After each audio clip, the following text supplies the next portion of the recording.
The seals have been broken, and the devils are here. Welcome, everyone, to another episode of Concerto on Nocturne, our Vampire the Masquerade persistent campaign actual play Twitch broadcast of maximum awesomeness. I don't know, there's a lot of words that get tossed around for that kind of stuff. You're allowed to say maximum only because Cake's not here. I'm trying to find as many as possible to say at once. So, we're going to go ahead, before we get into our game, do some announcements and some shout-outs. And I think I will address the detective in the room first. We have a new person joining the table. Someone who we have been dying to get on here so much. And the fact that this is now finally happening, it makes my heart flutter. So, welcome. Welcome.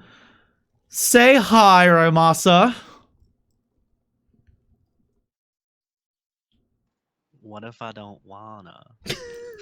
We're a really awkward game tonight. This is gonna be difficult. Charades? Charades. I don't know what to say on these things, but hello. Yeah. I'm really excited. Like Conrad and I have been trying to figure out a time to do something for ages, and so finally getting to be here with all you lovely people is really exciting. So I'm very honored.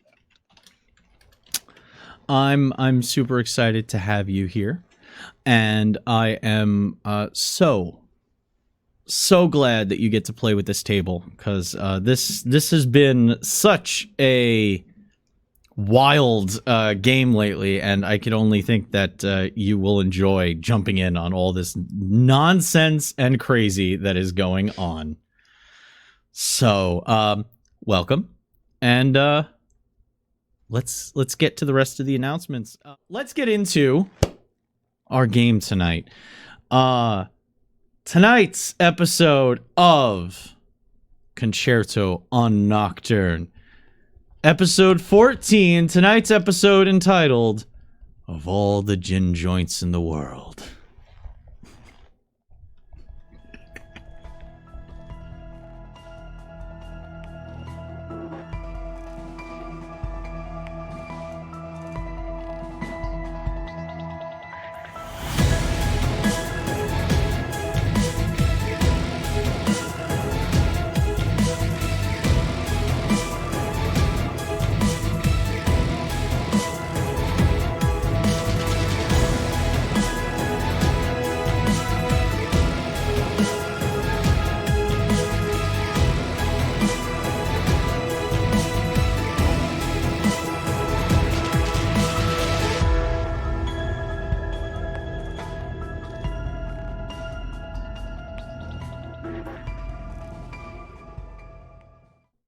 We now find them in the sanctum as they prepare for the night's excursion around 8 p.m.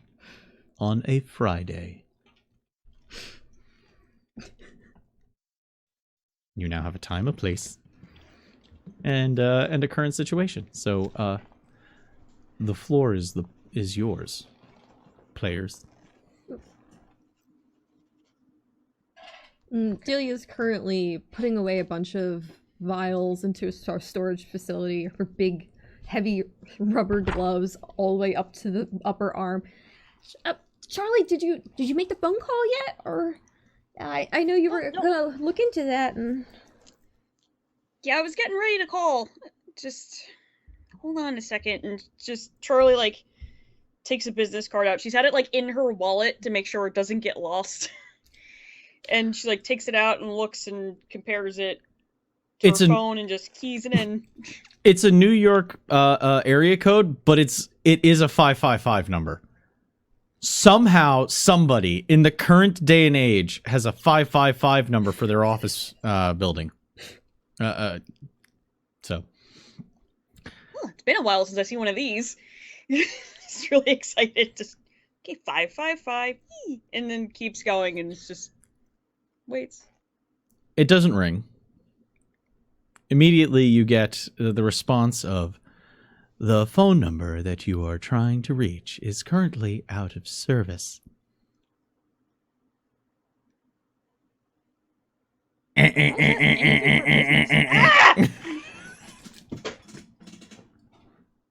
What Oh, I happened? hated it. Apparently they're disconnected. Oh, that was quick. Oh, ow. Apparently the phone doesn't work over there. I don't know how that's good for business. I mean, Well, I I guess think we'll... we found an awful lot of kindred of late who have businesses that don't really turn much of a profit.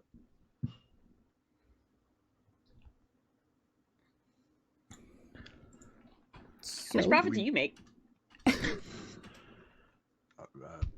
Quite a bit, actually. I don't know if you saw my most recent profile in Inked New York magazine, but I'm actually kind of a big deal in that particular world. Ooh, neat. Neat. Neat. Click. Come here, Samson. I'm just like playing with the cat, and arranged on a table in front of me, I have a variety of like sharp, pointy metal things, and I'm like taking a look at Samson's paws and like pushing on the pad to get the claws to come out, then letting it go, pushing on the pad, letting it go, and then looking at the metal things.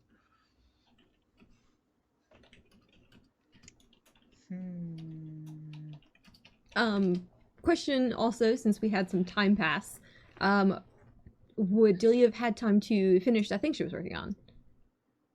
Her latest brew.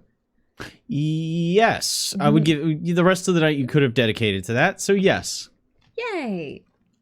I didn't know if you needed me to roll for it or not. you will roll for it when somebody drinks it to see. You have I'm confident. the brew. You poured it into its containers. By the way, what containers for these? Ooh, oh, well, the Yeti is still currently being used for something else. So, maybe the Jersey Devil one. Ah, okay. So a thermos, a collector's edition thermos for the Jersey Devil. Yeah, it's got the pool too, the blue pools. Clearly, it's been knocked up a bit because who in the hell still sells souvenirs like this? It's old. It's an old metal thermos with the Jersey Devil on it. It's currently being stored into that giant leather bag that she has. So, if the phone's not working, do we want to just, swoop on by, or I can't imagine Curtis gave us a well, actually, he might think it's really funny for us to show up and there's nothing there. By the way, It's the only thing. What's up? I wasn't joking the other night. I would very much like to have a one-on-one conversation with him. Well, I'm not his secretary, so I can't guarantee it, but we'll most likely run into him. Call him and he'll respond, or Charlie could, but I don't know his number, and I don't know that he would respond to me. Fair point. Probably not. Fair. And you're welcome to steal my phone at some point, but I do actually have something to give him soon, so I'm sure we'll cross paths again. I just finished up something new. Oh, but maybe I should test it out first before I give it to him. What is it? She kind of like pats where the bag was that she just packed. Something... Sharing. Something to help me share with everybody. Was there a particular smell that filled the room when Delia poured this whatever it is into this thermos? Ooh. Out of game, Cassandra doesn't have the full ingredients yet because it's brand spanking new. It's for you to pick what your ingredients were. So, without saying what it is, what did Delia put into a brew to create the effect that she was looking for? Well, we did stop at that Walgreens on the way back. You did see her purchase a few things. She took some Red Bull energy drinks and some Monster, which you thought maybe she was bringing back to Danny. So that wasn't too strange. But she did also purchase some erectile dysfunction pills and a few other bric-a-brac that seemed a little out of place. But, you know, it's not the weirdest thing she's put in your mouths. Maybe? With my medicine of 3, is it reasonable for me to be aware that erectile dysfunction pills were originally developed as a treatment for high blood pressure?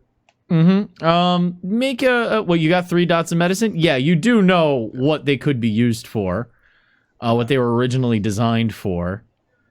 As is with most medicines, it was kind of a, well, that's an interesting side effect. We can use that. Turns out it's less good at the one thing and real good at something else. Yep.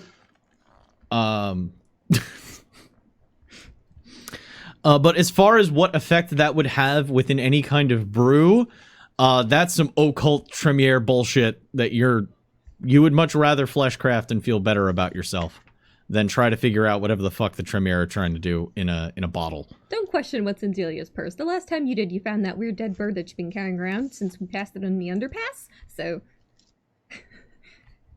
trespass at your own risk. I mean, I'm still wondering why you haven't just attached a few, mechanical actuators and a motor to it so it can work again. But I don't know if I need it for pieces. And if I change its base concept, then it's going to be something else. Well, no, it would just be an ornithopter. Luke, it's not a broken RC card. It is a bird. You know this, right? It you was just don't... a bird. It is now an ex-bird. Well, yes, this is an ex-bird, and it should stay as such. It's now pining for the fjords. Yes. Sorry. You can't throw that out there without expecting me to bite that apple. All right. The daisies. I wouldn't mind some field testing just before I give it to him. So, if we do want to go out and it ends up being that there's no one there, well, Curtis will probably be nearby laughing at us. But it could be, useful still to check it out in case he provides something solid. And he was really sincere about helping me. I could tell when I talked to him. So. Fine. Are we going to do that before or after we run down this lead from Redcap?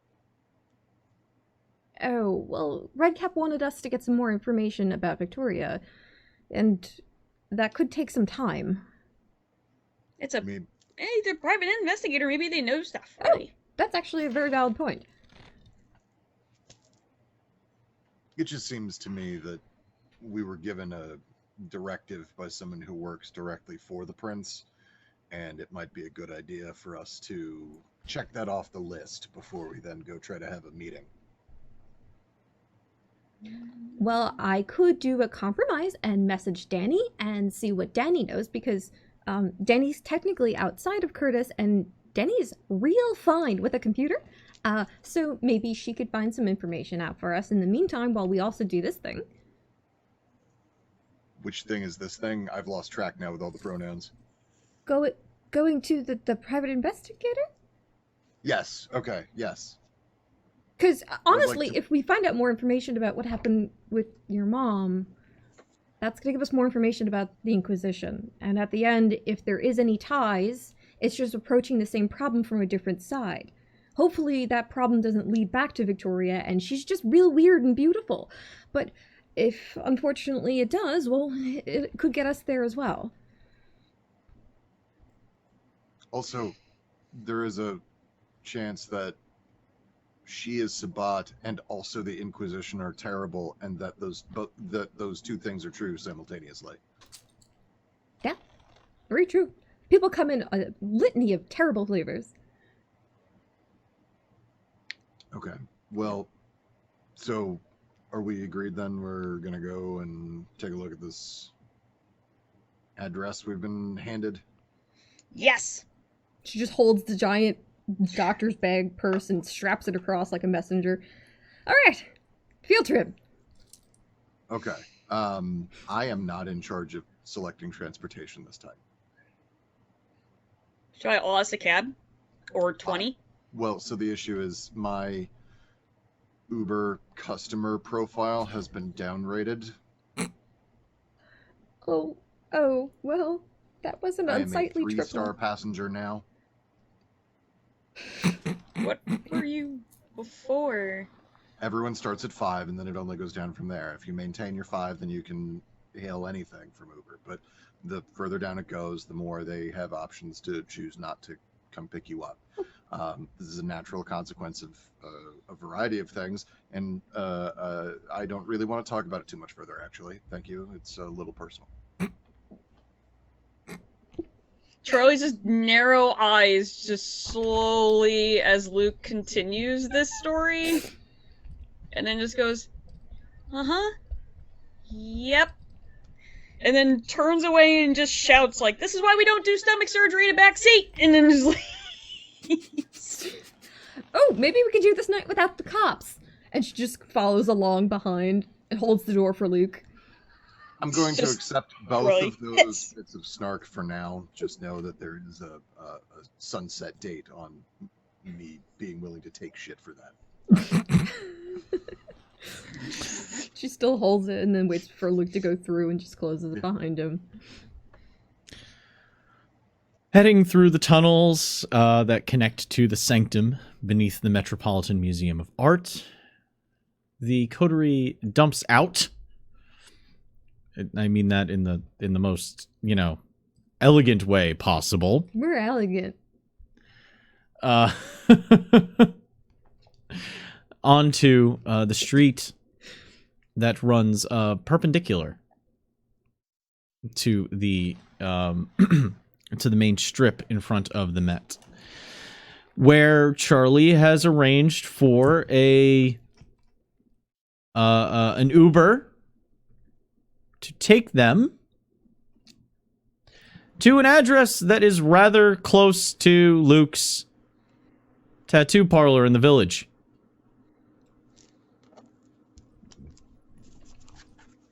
Now, the village was anybody who's very familiar with New York would know that all of the streets in Upper Manhattan are very regimental. You have streets that go, you have avenues that go kind of north-south, and you have streets that go east-west. When you get into the village, it gets a little squirrely, because that's where old New York is. And they've done their best at times to, how do I put this? Level low-income housing to build the regimented streets of Wall Street. Urban reconstruction. Oh, There you go. that's the resume term that you use. But there are pockets of holdout that are rather labyrinthian and make little to no sense as to why the street functions this way. This is the area of the village you end up in. And you end up arriving at a building that has a deli on the first floor. And right next to the deli's entrance is a gated entry, a gated door that is just next to it. There's no frontage at all. It's just a door with a wrought iron gate closed in front of it, and there's chain link fence on the back of the wrought iron gate. Quick Zed question. Sure. Is this a deli? Or is this a convenience store No, that everyone just calls a deli? No. It's a fucking deli, all right? You could get away with calling it a bodega. But if you call it a fucking convenience store, we're going to have a problem. So could I go in there and get a sandwich that won't kill me? Yeah. Okay, then fine. I'll give it to you. Can I also buy toilet paper at the same time, though? Yeah. Then it's a convenience store. Fucking we're going to talk. We're going to have a fucking conversation later, all right?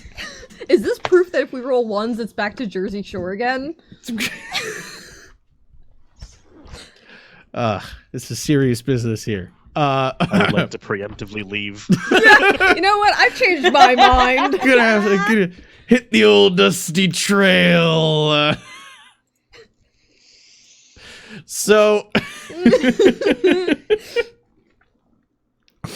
So before you, there's the entrance to the bodega, and then to the left of it is this? It's a plain steel door that's painted the same color as the brick surrounding it, and there's a wrought iron gate on hinges with chain link on the other side of the wrought iron. And it's a 17, and you're not sure if the letters are offset on purpose or if it's just hanging.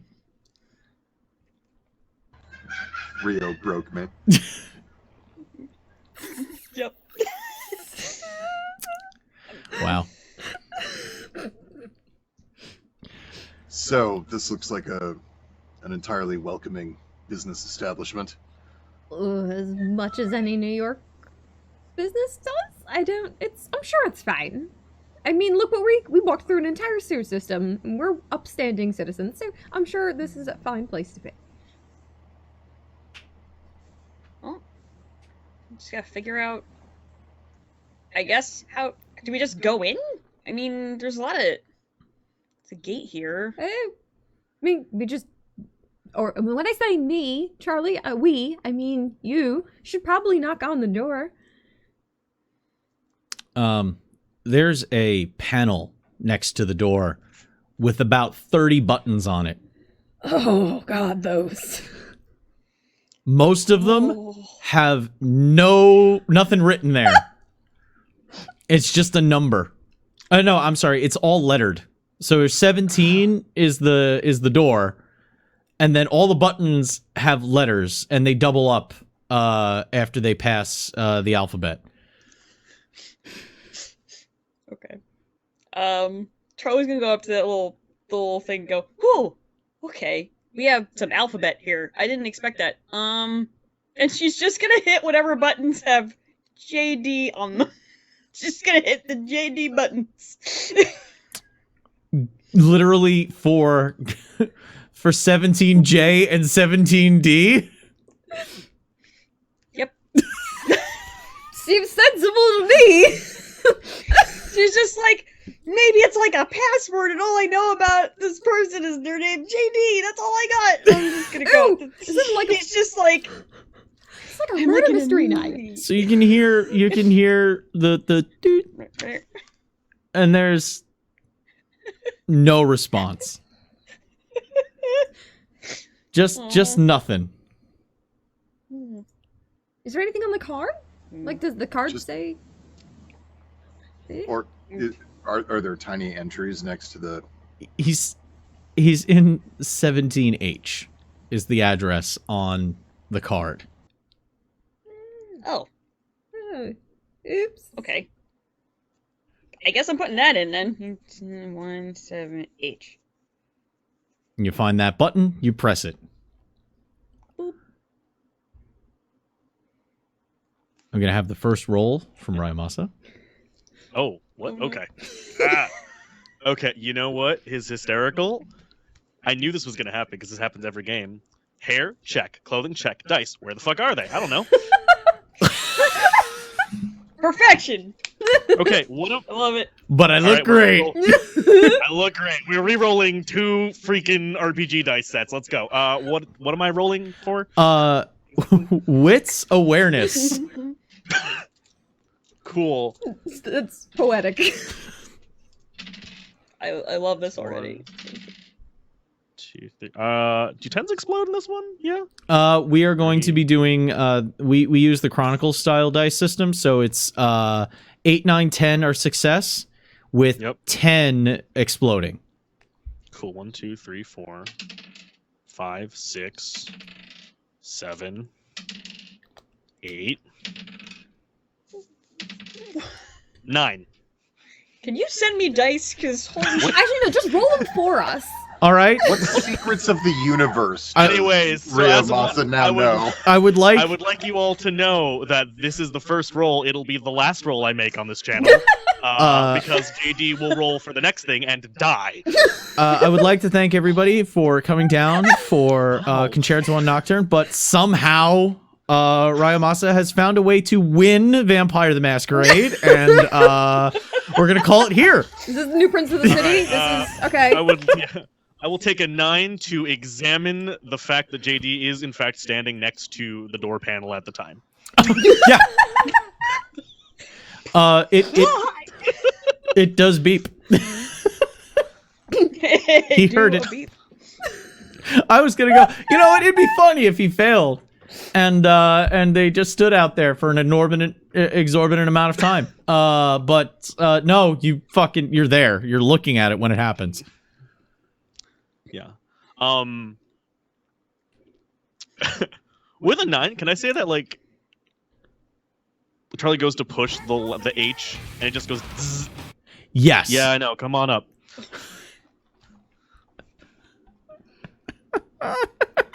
Okay, I know why he doesn't need a phone now. Cause he just knows you're coming. Specifically because of the clan that has been selected, I will 100% allow that. Thank you. And then there's a heavy. Yep. Did I break it or did I open it? You have to open the door. It's You the thing. push. It's the electric thing. You gotta do the thing. Just Otherwise, we'll be stuck out here forever. And hold, make sure you hold it for us. throws Hold it. herself. She like throws herself at the door and like just rips it open. How Careful. many superpowered vampires does it take to open a fucking door? We found The 4. human who walked in next door being like, the door is open. If Luke actually said that, Troy would be like, 1! It's fine. Inside, there is a small hallway. When I say small, I mean put your elbows out too wide and you hit both walls. One of the things you would hit is the mail install. It is all the little boxes. Some of them are just open. Some of them have been ripped off and are on the floor. Also, the fluorescent light is in a perpetual state of blink and buzz. It's either dim and buzzing or very bright and blinking as you walk through the door. Directly in front of you, about 50 feet down, is a door that has a very faded person running away from fire stick figure downstairs symbol on it, with a duct taped piece of paper to it that just says Posado. On your left, past the mail, is what you assume to be, well, if you were just looking at it quickly, you would assume it's the entrance to a garden because there's a gate. But then you realize it's an elevator. Because there's a swinging gate that opens away and actually opens towards the stairwell. And then there's a scissor-style accordion gate on the other side. And a wood-paneled interior that looks like it might have been furnished in the late 60s. The three of you could fit in, maybe. I know we're dead already, but do you know? Should I go first and test it for you? And by first, do you mean first down the stairs? Because she kind of just looks longingly across over to the door. It's just, we're unlucky. What happens if everyone who hates us all decides to come to this building while we're in that rickety old thing? You're supposed to keep us safe, aren't you, Luke? That's true. If everyone who hates us attacks us simultaneously, While we're in it an will elevator. absolutely be the elevator's fault that we die. Yes. We stood a chance on the stairs. As Luke puts one pulling the accordion door to the side, it sounds like 70 sets of grandma's rusty scissors all being used at the same time.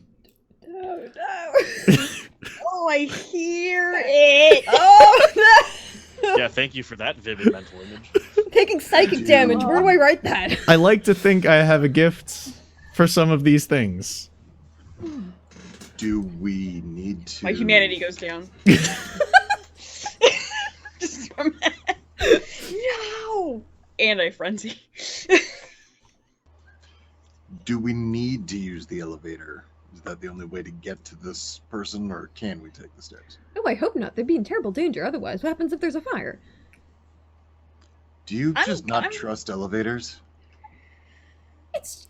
The light inside the elevator flickers, and you're fairly sure that opening the door actually made the elevator drop Oh, like an inch. oh, no. We don't trust this elevator. Nope. No, we don't. You know when I said I Surely spent a lot of time to in the tunnels? stairs. Ooh. Are we? Do we need to go? Sorry, Connery. Do we need to go up or down? You need to go up. I get in the elevator. It goes down Oh. about 3 inches. Does it have floor buttons or just a crank? It's got floor buttons. You can tell that there was an old like steam engine set your speed style handle at one point. But the handle's gone, and it's just the flat hemisphere with the notches on it that have all worn away from time. It's so beautiful, but also deadly. I press the button for the floor I want. There's I'll race you. there's a small like Oh, What is this hellscape? and it starts to move, but there's a loud clack, and the side where the accordion went in is kind of held down, and the left side of the elevator goes up a little bit higher. And in Luke's understanding what's going on, closes the accordion door, and the elevator then rights itself, and he goes up in spurts. There's no secondary door. Luke is just looking at the inside of the elevator shaft as you see his feet rise in kind of a jittery motion, going up all of 3 flights. Charlie just like from the stair, like comes back from the stairs and just goes, "Come on, Delia," and like takes her hand, and starts going to the stairs. okay. This Yeah. is safer, maybe, hopefully. You open the door to the stairs, and you see that the building's electrical panel is currently open next to a leaking fire hose station. Should I turn off the elevator? There is a puddle on the that's- floor. Are we Hence, supposed to Posado. rescue this person? Is Curtis sending us on a rescue mission? Are they in They're in danger! And she just throws her hand forward, just like, I've killed a man with this. No, hang on. I've played these adventure games before. We actually need to go down to the deli and get a yo-yo. And we got to take the yo-yo over to... Yes, this is Vampire the Masquerade as presented by Sierra. This is Vamp Quest. I just want that fan art now. I walked onto the show and it became Disco Elysium. Like, I don't know what you want from me. Oh, I'm 100% here for that. If Yeah. that's what we're doing, I'm on it. So, heading up the stairs, you're able to get to the 3rd floor, where it is H through, crap. There isn't even a letter there. It's just kind of scratched off. Ooh, You don't know how much higher it goes okay. for this floor, but it's H dash scratch marks. And also in permanent marker next to it, it says Sal is a douche. Sal is okay? I had an Uncle Sal. Was he a douche? No, No? I don't think so. It's been so long. It's so weird. Who writes that? It's like Charlie's just like mesmerized by the fact somebody wrote a note and left it in the hallway that someone's a douche. Have you And not it's just seen like, graffiti? We live in New York. well, I was doing stuff. I gotta go. The door open. You're able to open the door. The carpet has a moist give to it. You're not sure if it's from some kind of leaky pipe, but there is a sheen to the walls in certain spots. And there's a dripping sound. There's no visual, like, drip that you can see, but you can hear a dripping sound. We're definitely here to save someone. There is then a massive bang from the wall to your left.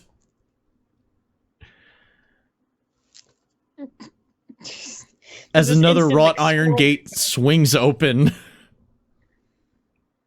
And Luke is able to step out of the, we'll call it entertaining ride that was that elevator. Jiminy Crickets, Luke! I have like a light blood sweat on my forehead, and somehow seem more rumpled than before. Like my clothes are just a little bit in disarray. I'm just, okay. I've defeated that beast. Never need to interact with it again. All right. I thought I got shot. So did I. You look like you got shot.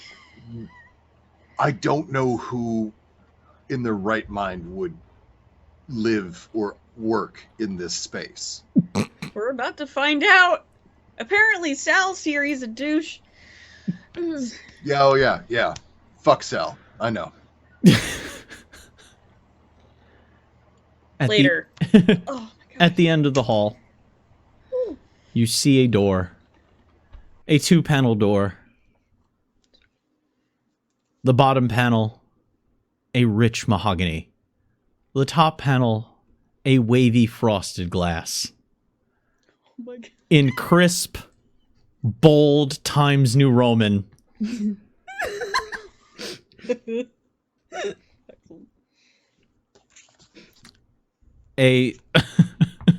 There is lettering that says Mind's Eye Investigations with the symbol on it, but you're fairly sure that someone, again, with permanent marker, you think that might be the same person that thinks Sal is a douche, has drawn balls onto the shaft of the magnifying glass with squiggly lines for hair.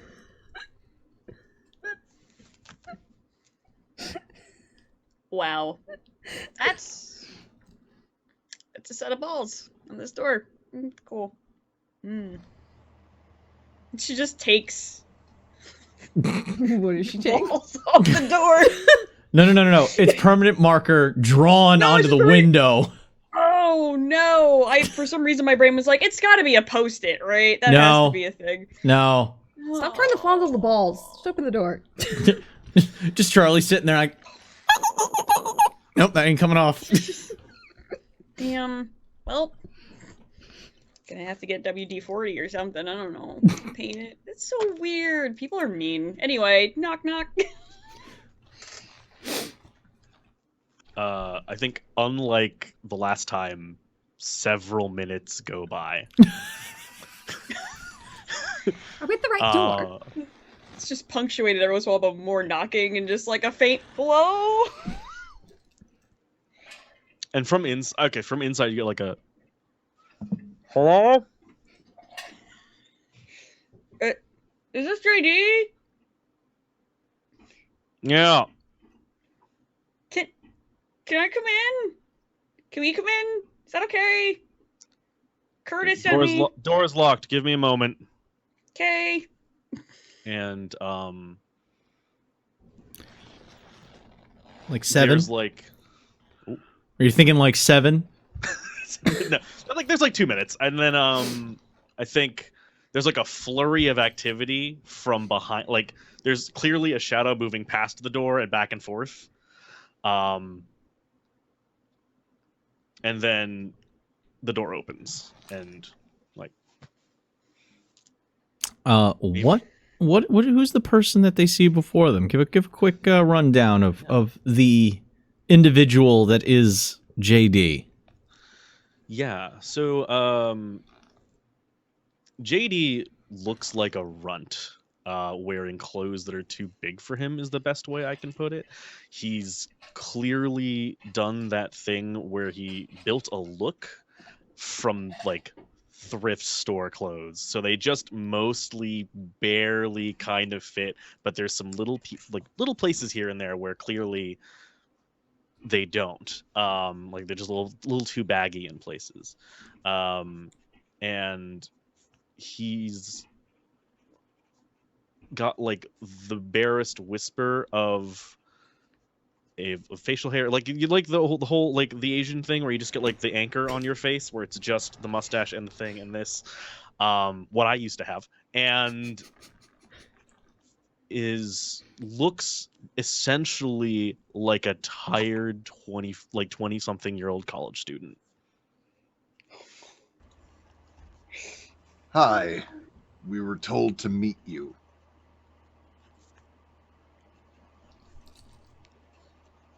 Ready, hold on. JD leans Charlie, this back. is your time to shine. JD leans back into the hallway to look clearly like out what is presumably a window.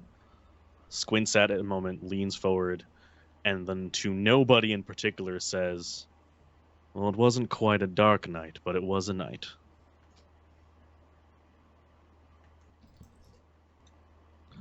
It is indeed a night. We've had a lot of those. Just nights. Would it be alright if we came in? I don't know if you got a heads up, but Curtis sent me here. I'm Charlie. And she just puts her hand out. And JD sort of like turns, walks, like gestures to come in, walks away, kind of moves back out of the way rather than going into the room to let you all through. So he's like, okay. And just comes in. She just starts immediately looking around because she needs to see if it's the same as everything else or if there's an insane juxtaposition to the rest of the building. She's like, I have to know. Hardwood floors. Yeah. Swirled stucco for the walls. No paint whatsoever. You can even see gaps where the stucco wasn't done like tight enough to the windowsills. So you can kind of see into the wall space behind where the drywall didn't exactly line up. There's a large table in what you would assume to be the kitchen, even though you can't see any ice box or anything like that. There's no refrigerator. It looks like. But there are the trappings of somebody who drinks a lot of coffee and mixes it with a lot of whiskey.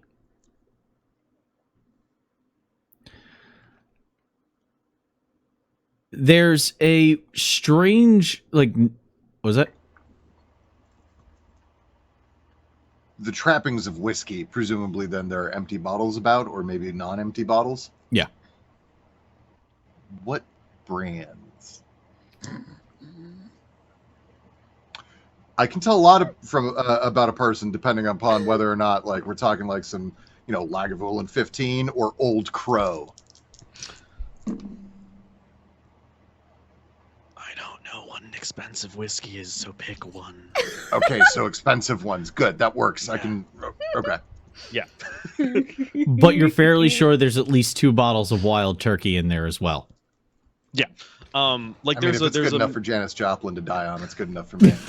there's a mix of whiskey that's cheap and you could pick up pretty easily, and then just bottles that look like it would be worth the rent of this place by itself.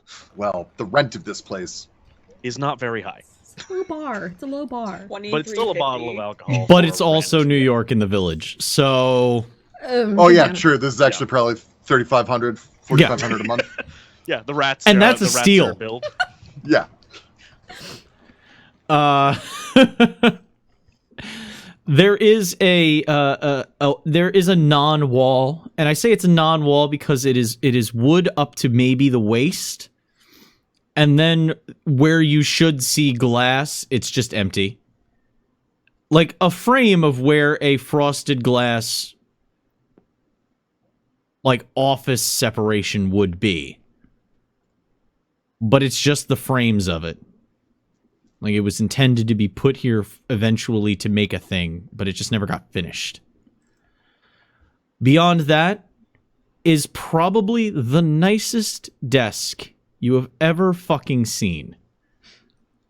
You're not sure how a single piece desk of that fine of a teak made it into this place without taking the wall out and craning it up through the window.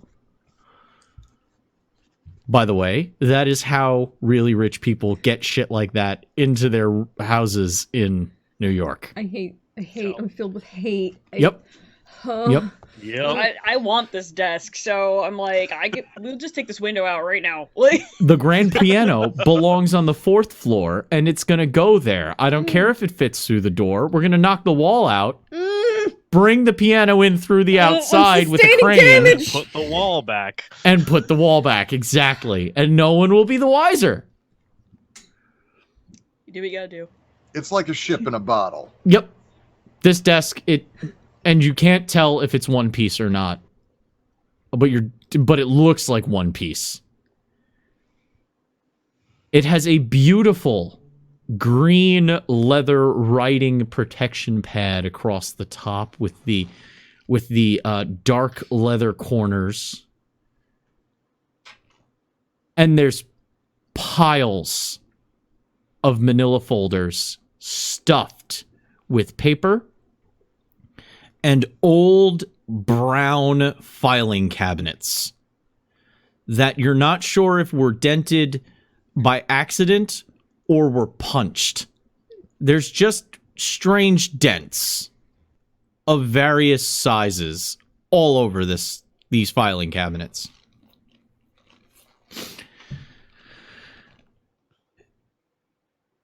It smells of mildew, cigar smoke, and unending curiosity in this place.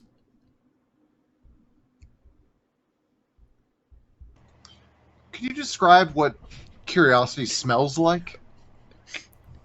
Bananas? It's called poetic usage. I understand, but Luke isn't. He's not that guy. It's not for Luke. Nah, It's for you. I got you. Unending creativity smells like burning candles at both ends, and it smells like glasses of whiskey knocked over and left to pile because something else was more important. And it smells like cigar smokes dropped, crushed, and then sort of kicked across the floor because they're in the way of getting to someplace else.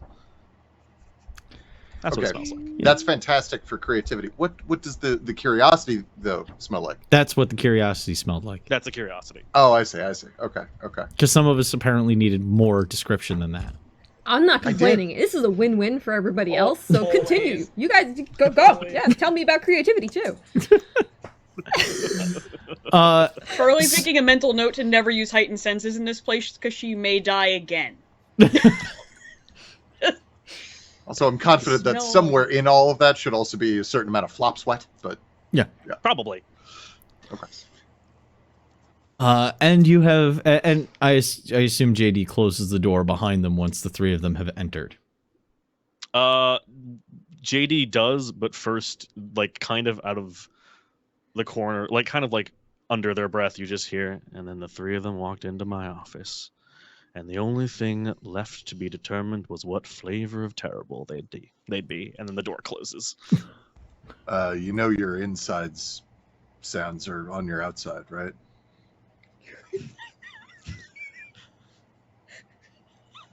And JD, like an actor breaking character to look at a director who has given them a direction that they clearly do not agree with, is just like, they're all on the outside, and then keeps walking, and then walks back into the office.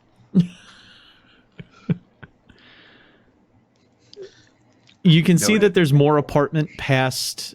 There's more office apartment past the kitchen, but the office area in front of you and the kitchen are really the only two rooms you can see from the entrance.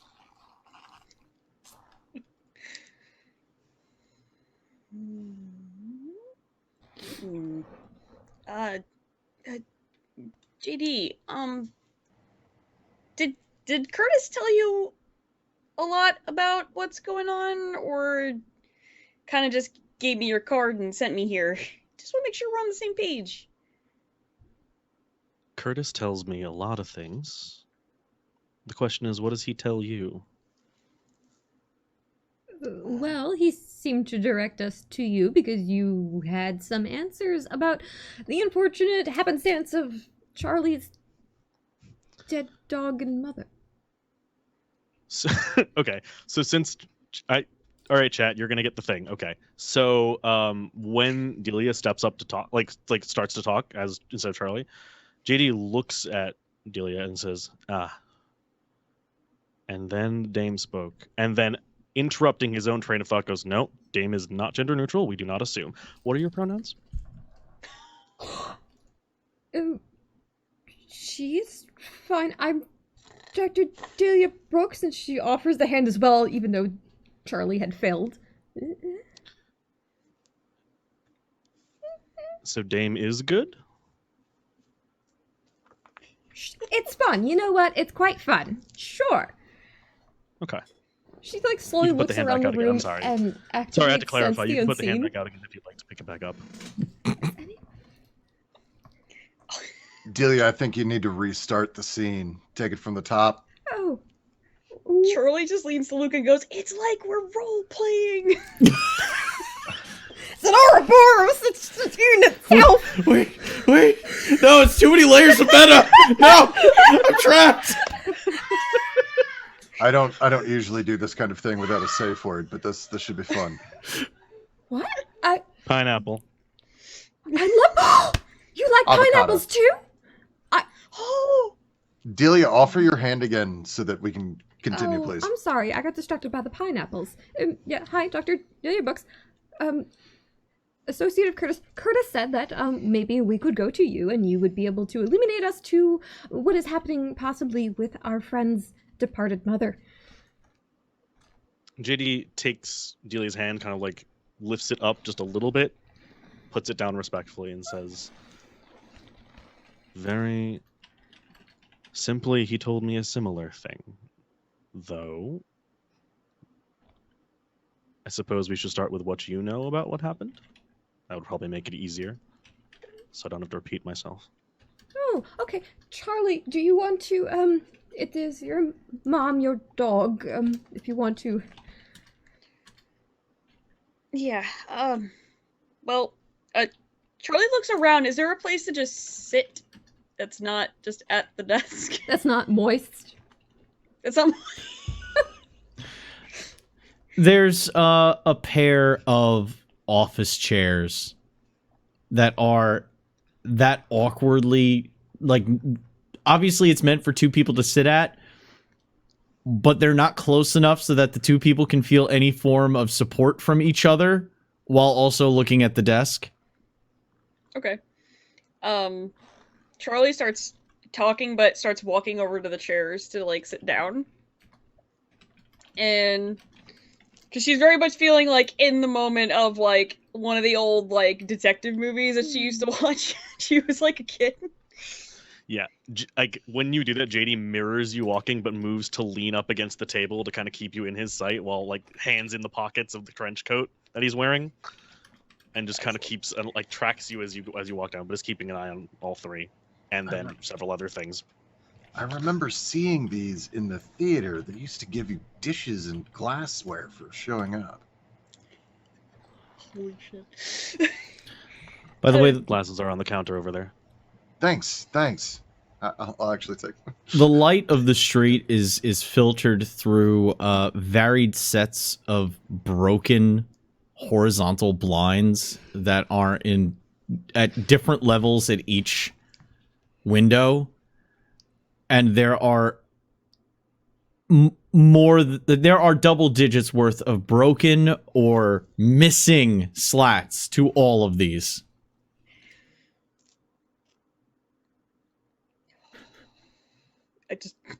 Dara hates those blinds. Just like, Fair. How else are you going to put one while sipping coffee, put one finger and pull them down to look through?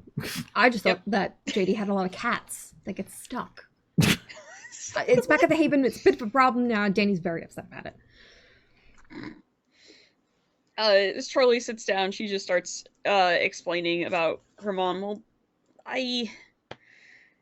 my mom was visited by someone who was pretending to be a police officer, and I got a picture of him on my phone that I could show you.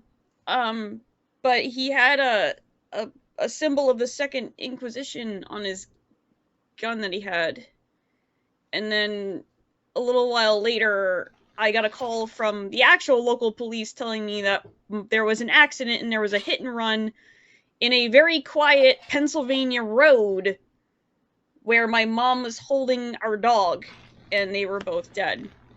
We thought it was a bit of a hostage situation, but the person we were trying to negotiate with acted very surprised when it happened, and we weren't fully certain if it was through them or something else.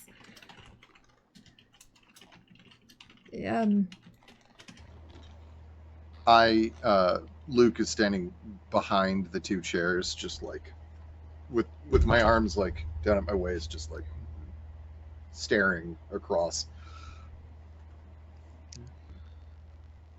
So a trademark gun?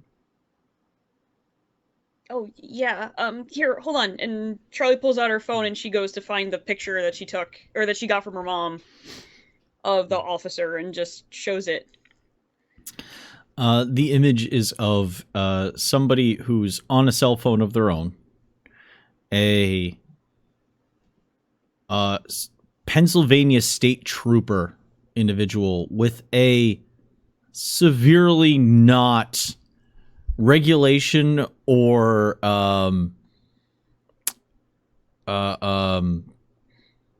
crap.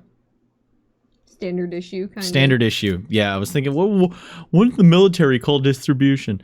Not standard issue. M1911. Because it has a pearl handle with an etched symbol on it. It involves a cross. It's got rampant lions and a shield. And it looks like the metal is nickel.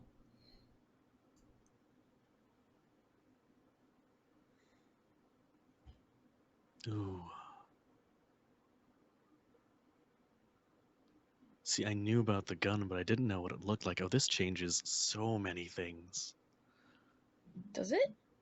Like Yeah. what? I have a title for this case. Okay. So were you just... Because, Curtis is as squirrely as he is. I love lovely squirrely. Did he give you any of this information ahead of time? Some of it, yes. Okay, But good. my notes are in another place. We'll have to go pick them up eventually. Oh, okay. Yeah. That'll work. Did you say you have a title for this case? At the mention of a secondary location, Luke sort of growls a little. Your friend seems unhappy with that. I'm just a little rankled right now. There's a lot of This is a lot. He also took the elevator. This is a lot. Yeah. Yeah, that the elevator ride. is a menace. But this... You know what? I'm just going to keep standing here. Okay.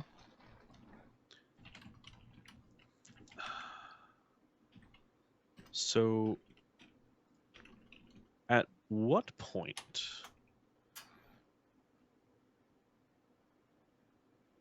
do we skip past trying to feel each other out and just go? Because I feel like we're wasting time and we could move now if we wanted to. If you're not comfortable with me, I understand, but... Actually, that just made me much more comfortable with you. Oh, that's lovely. Look at that. Friends already. I'm whatever gets me answers about who killed my mom faster, I'll do it. Whatever it is. Excellent. Hold, please. And JD goes into the next room, comes back with, like, essentially earbuds, puts them in, and you can sort of hear the tinny sound of pipe jazz coming through. 3 kindred walk into an office. 4 kindred walk out. And we've just seen the opening act of the pearl-handled cult, and he walks out of the door without talking to anybody. Is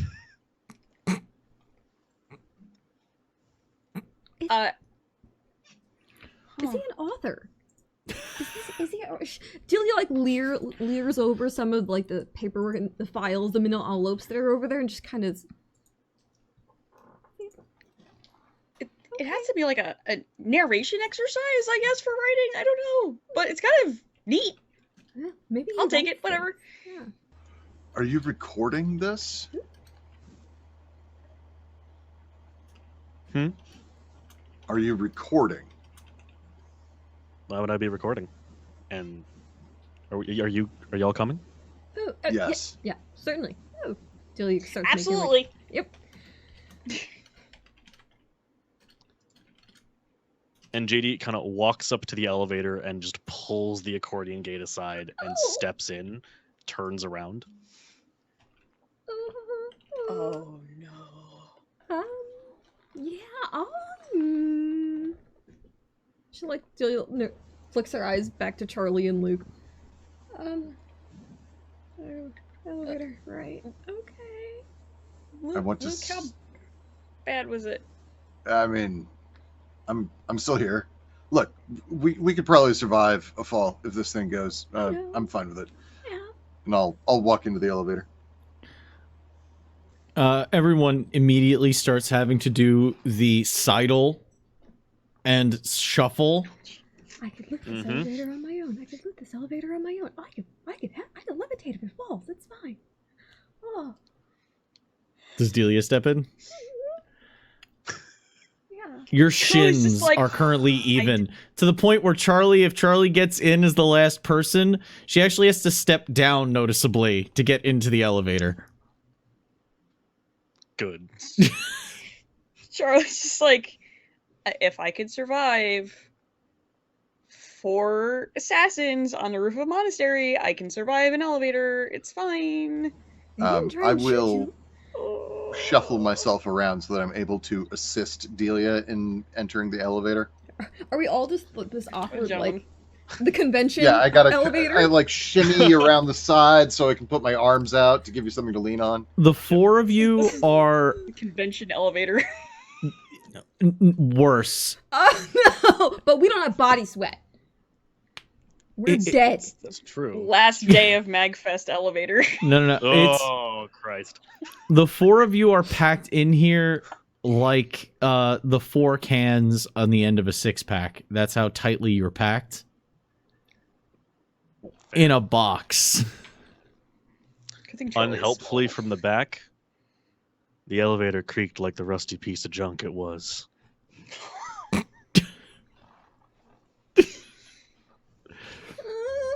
I will quietly grab my cell phone and push the record button on the audio thing. Charlie has to spin in place and then grab the handle of the scissor door while also rotating to close it. To pull it across. Once it clicks in, pressing the ground floor button, there's that bing, zing, as the brakes disengage, and you're fairly sure there's about a second of free fall before it starts to carry you down. Well, I Going never did the down is a Tower little of bit Terror. smoother. Isn't it always? The three stepped into the elevator looking like for all the world they'd rather take the stairs. I wasn't sure why they didn't, but probably some sense of camaraderie. Who knows? We'll figure it out. As the descent is much quicker, smoother, but quicker, as there's a bit of a yo-yo and elasticity to the cable of the elevator at the end. There's a bit of a bounce, and it doesn't line up. You actually, it stopped before it got to the bottom. So now there's a step down onto the ground floor. Luke actually having to duck a little bit to get under and out. So this elevator was made or installed before the sawtooth like gear safety function. Yeah. Yeah. Okay.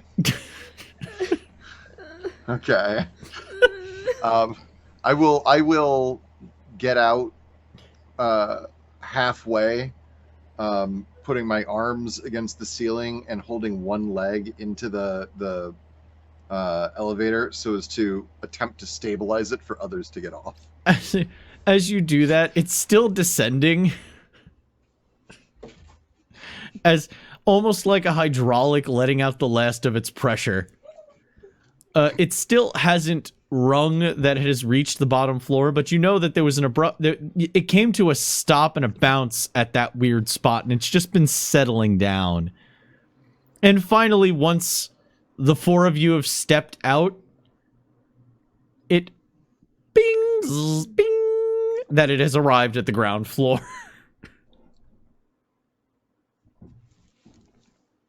Good. Delia near shoves anyone out of the way. Right! Where would we need to go for your notes?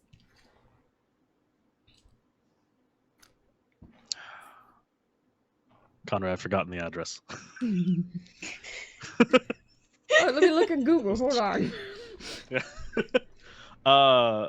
Yeah, JD doesn't have like a... JD pulls out a flip phone and starts thumbing through a contact book. I was gonna ask about a phone. I'm so thrilled right now. I wanted that or a sidekick, that's all. Oh, so you do have a phone. See, we tried calling, and it just... nothing.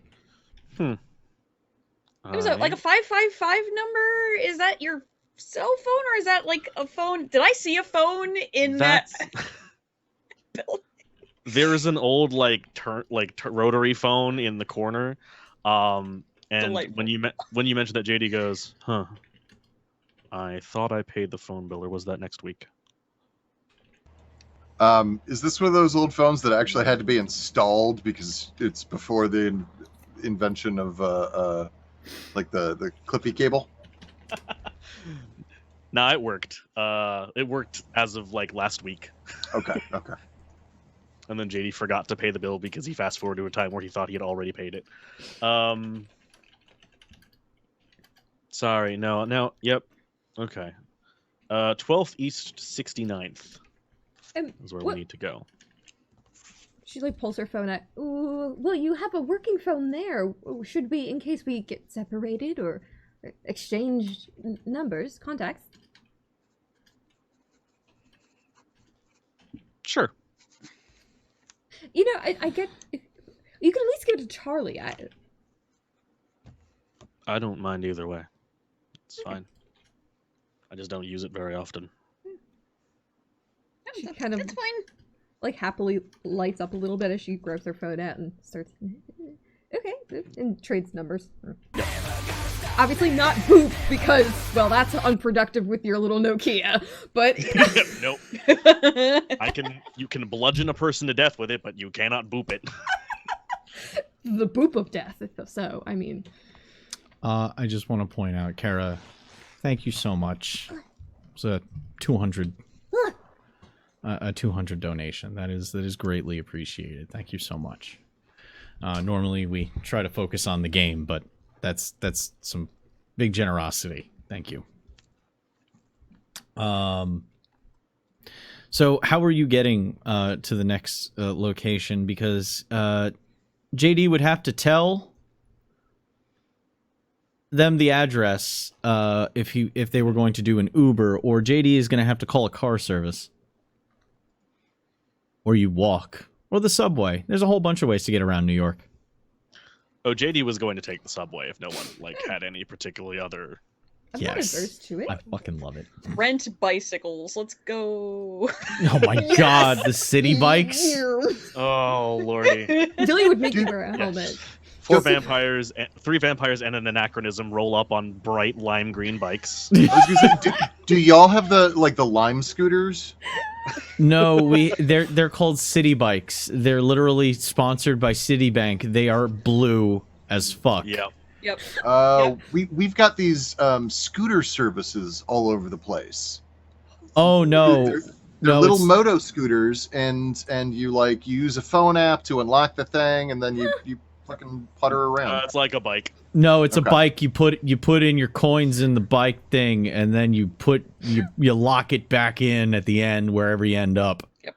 Which is like the grocery carts at Aldi's. Yes. Put your quarter in and Yep. Yeah. Okay. Yeah. But you're taking the subway. It's not a long subway ride, as you realize JD's taking you uptown, back in the direction of the Upper East Side, back towards where the Met is. You actually end up getting out at double check the. Yeah, you end up getting off at the 69th Street station. Fairly sure there's a 69th Street station. Nice. Damn it, the map I'm looking at doesn't have it. So you are all of 8 or 9 blocks away from the Sanctum right now. Ooh. Well, we could have saved some time there. This is nice. We live in a same area. Oh, that's convenient. As if by some great design. And JD, disassociatingly escorts you up to East 69th Street. Now, you are on a rather nice patch of brownstones right now. Nice. Real nice brownstones. And, he leads you directly up to the front door of a white marble facade. Crisp, clean white marble facade with artistically wrought iron doors with beautifully frosted glass behind them. Anybody can make a let's see here. Intelligence. What would a local history check be? That is an interesting one. Yeah, it's not a usual. It's not Streetwise, because Streetwise is more of a where do I get my jerky at 4 a.m. That's exactly what Streetwise is used for. Jerky acquisition. You use survival. That's all I've ever used it for. You use survival. Other abilities? You use survival to get the meat to make the jerky. You use the Streetwise to find where the jerky is already made. It all comes back to me, guys. Vampire 101. I'll take I guess academics would be the closest if you knew city history.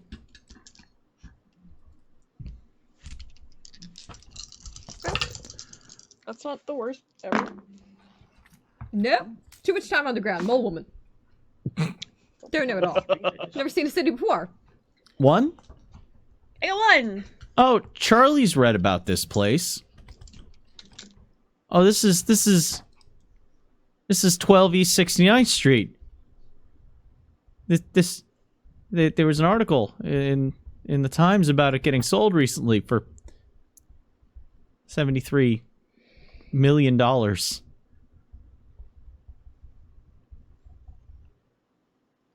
What do I recall what it was before that it would get sold like that?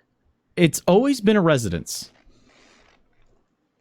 But it was sold to another, like, it just says it was what it recently sold for. You don't know why it was sold. You don't know who it was sold to.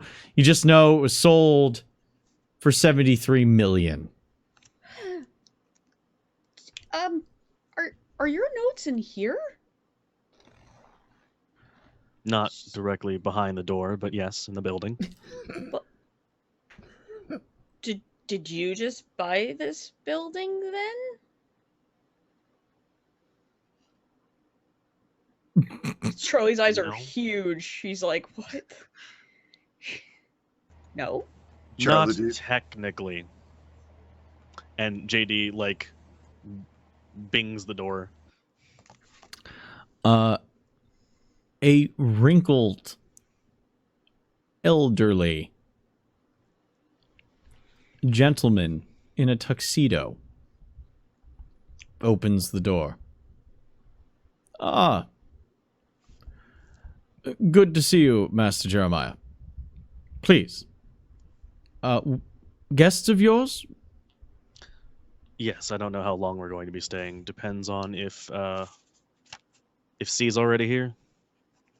Ah, I'll prepare the drawing room. I did receive word that your other guest would be arriving shortly. Thank you.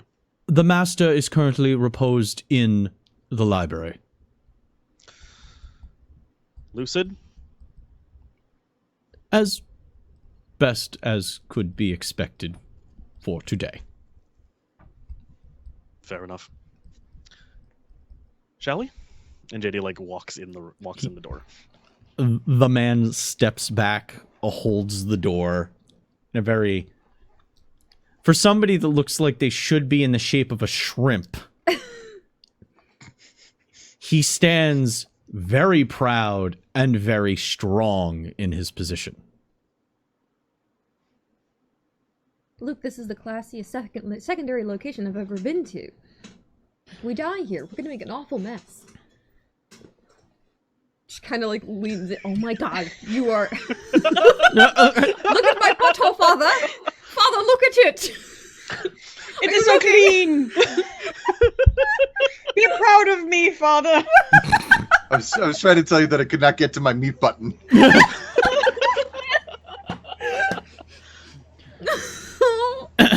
Beautiful. You enter into a fantastically adorned pale gold accented eggshell room. Now, there's times where eggshell is like, ugh, eggshell. This is glowing because the floor is polished marble, that Marriott marble, that like cream and brown marble. So perhaps less eggshell and more ecru? Yes, there you go.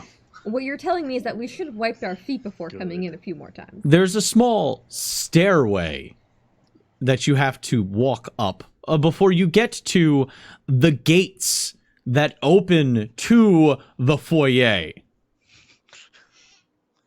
This is the clean your shoes room. JD. Yeah. Is this where you live? Yeah. Why do you maintain your office? Did you ever see a private investigator in a movie in a rich brownstone? No. So, My point. Are you an actor? Like, is that your thing? Like, is this like a weird immersion thing? Because It is. Well, it's a weird immersion thing, I guess. It's not really an acting thing. The ceiling above you is domed with square cutouts with gold molding, blue bases, and a gold crest installed in the recesses.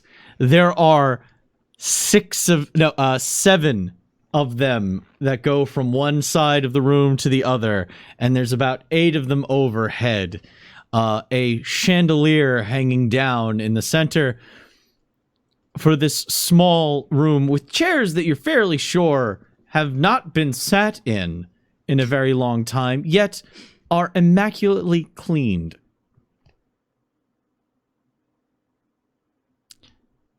And beyond is another room with stairs on the left circling up to the second floor with a perfectly symmetrical arch on the opposite side that you can see through the doorway before you into a room that has the floor, the hardwood floor patterning of a dance hall.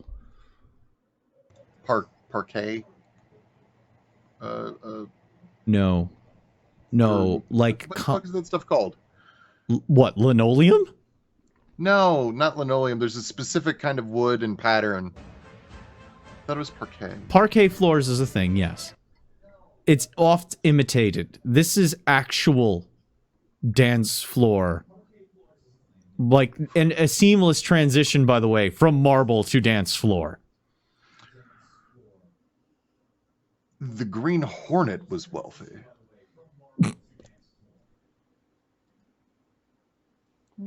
the radio? Okay, no, that is one. I'm thinking of precedent. I've seen all these movies, haven't you? I'll give you one. Charlie is Doesn't really- overwhelmed in this place. Okay. Regardless, this place is fantastic. Your notes are around here somewhere? Yeah, they're upstairs. Should we wait here or? Well, there is a drawing room, and if you want to take a seat and relax there, I can run upstairs and grab what I need and then come back down. No need to, unless you want to, tramp all over the house, but it's up to you. I don't mind either way. I could take my shoes off if that makes you feel better, but I would like to go with you if that's okay. Sure. You don't have to take your shoes off, just clean them. Oh. Okay. Yeah. Where?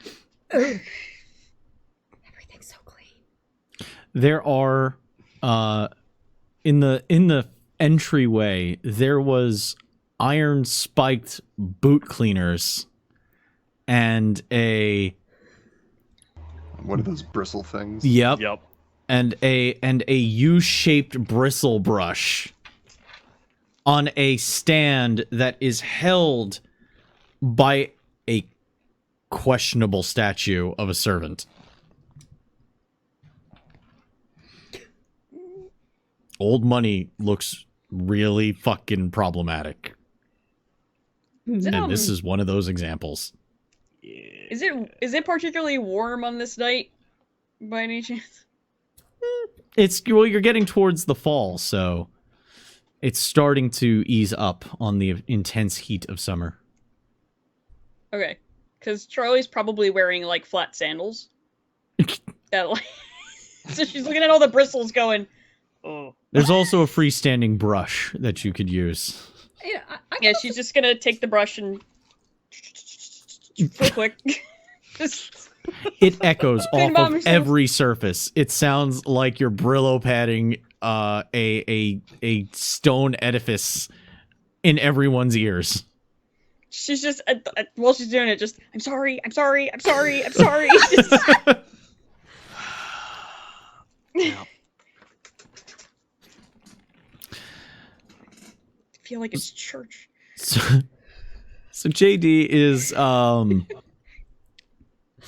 so where would JD have left his notepad? Probably in the library. Oh, okay.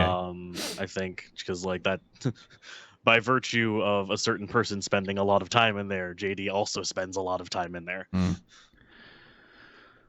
So following JD, Charlie, is anybody else following JD, or are Luke and Delia going to the drawing room? What do you think, Luke? It's been a while since I've spent any amount of time in a drawing room. At the same time, I feel like this might go faster if we just go along. Okay, let's clean our shoes really fast then. I didn't really think that was the bottleneck, but fine, yes. Oh. Both of you use the provided utensils to clean one your quick. shoes, and you're fairly sure these brushes get cleaned themselves. Well, they have to, otherwise you're just rubbing filth around. I mean, honestly. I don't want to hear from you, Luke. I've been to your apartment. Okay, now, hang on. Because I feel like I've been unfairly judged for what is an intentional political statement. That's fine. In all my life. Charlie leans to JD and goes, "His place is really brown." My place is really broken, and JD like walks up the stairs. So heading into the second, the what could only be called the second foyer. If there's a different room for the entrance, and then a second, and then a foyer beyond that, you've walked through it now. You find a marble staircase with a wrought iron handle. By the way, the banister itself is a perfectly carved single piece of wood that travels up in a circle until you reach the second floor.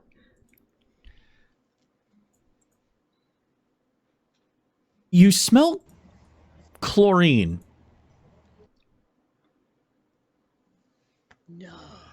I'm getting... Okay, hang on, real fast, because Zed is a little confused. I'm getting TARDIS vibes right now. It feels like it's much bigger on the inside. Oh no. This was like 8 windows wide at the front. Oh, fuck. Okay, alright. Okay. Oh, fuck! No, you didn't walk into a Malkavian's understanding of space and time. No, Time and you space, just yeah. Yeah. you walked It's into all a big pretty fucking well. brownstone. Like the shock of how much space is at a premium in New York City, where every location you have been to up until this point, to walk into such a palatial location that is not 8 blocks away from your sanctum is kind of a culture shock, if not just an environmental, like, I'm in a strange place. It would make Danny look like they have a normal income. Also, as you smell chlorine wafting from the stairway that travels up again, you realize you don't hear cars. You don't hear the city.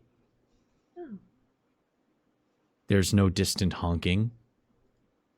There's no murmur of voices of people arguing on the street. There's no steady rumble of tires on pavement. It's quiet. Do we need to roll something to not freak the fuck out? I need to make a New Yorker check. It's like the hum of the engines on the Enterprise. I don't know if I can sleep without the hum of the engines. Oh, If I tap into heightened senses, do I still not hear anything? Now you can make a perception test to try. Yay! Cool. nice. Excellent. That makes me happy. I didn't pull up my stuff. Some dumb.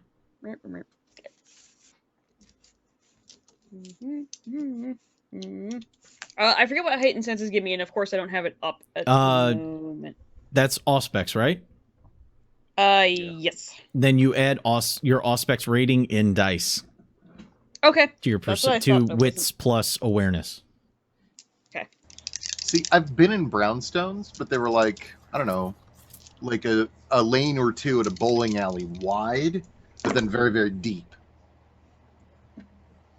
Brownstones So are a completely different. By the way, the address I gave you, there are full listings. I'm describing see the pictures house. right now. It's wild. I'll I give got you the 2. Zillow listing. You got 2? You still, you hear it faintly as it reverberates off the sound-canceling glass.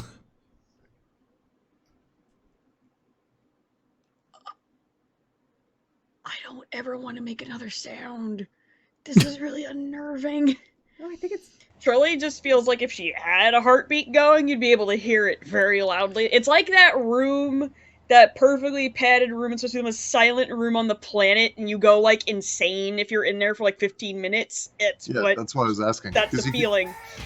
Because now, for what it's worth, in that room, part of what makes you go a little nutty is that you hear the sound of your own body's like circulatory system Yep. and fluids Yep. and digestion and shit. We Yep. wouldn't have that issue, so like it's even You just- more silent. It's just silence. It's very unnerving.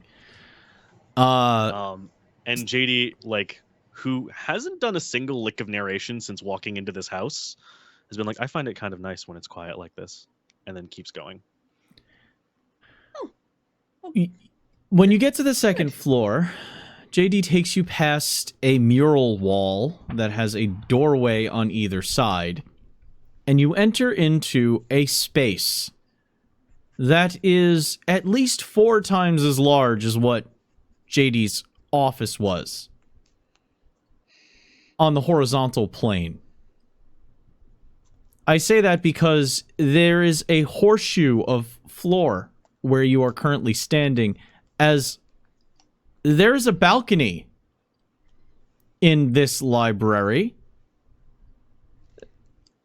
There is a full office on the horseshoe of floor that you are standing on, and it overlooks the 3-story tall library shelving. Ladders. Ascension ladders. Things that you might climb. Things you might use as a siege ladder. Is against the wall. my heart's under On siege. wheels. So that you might reach the books higher up. But here is where the cleanliness has ended. Mm-hmm. As newsprint covers all but a single strip of walkable space on the balcony. Piles of newspapers that all come up to your waists, never going higher than the balcony railing, because then they might fall. But against the wall, it goes higher than your heads, almost to the floor of the balcony above you, because there is a second tier of balcony above you.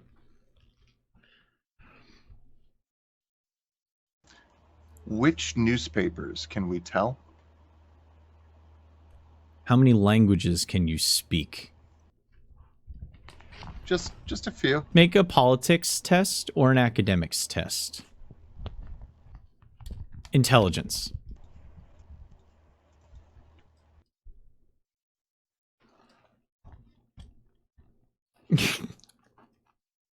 I'm sorry, everybody. I know we said no kinks on stream, but I'm a bibliophile and architectural fiend at times, and I couldn't help Is it. the building evil? Because that's the next thing you're going to tell me. It can't be this good. It has a single faded scar over one eye. On a pillar. Its shirt is ripped. 2. These are But it is a trade capitalist, so. newsprint. They're all from business sources. There are no local newspapers. These are financial periodicals from all over the world. You see typefaces from Asia. At least 4 different typefaces from Asia. With 2, you can maybe pick out Japanese and Chinese. Oh, and there's a Korean one. You're not sure about 2 of the others. There are several in Arabic. Specifically one from the UAE, United Arab Emirates. You can tell there is a French, German, Spanish, and English European periodicals, as well as several different American, including the Financial Times, the New York Times, Washington Journal. Basically, if there is a reputable news source that might have information about business, it's in these piles.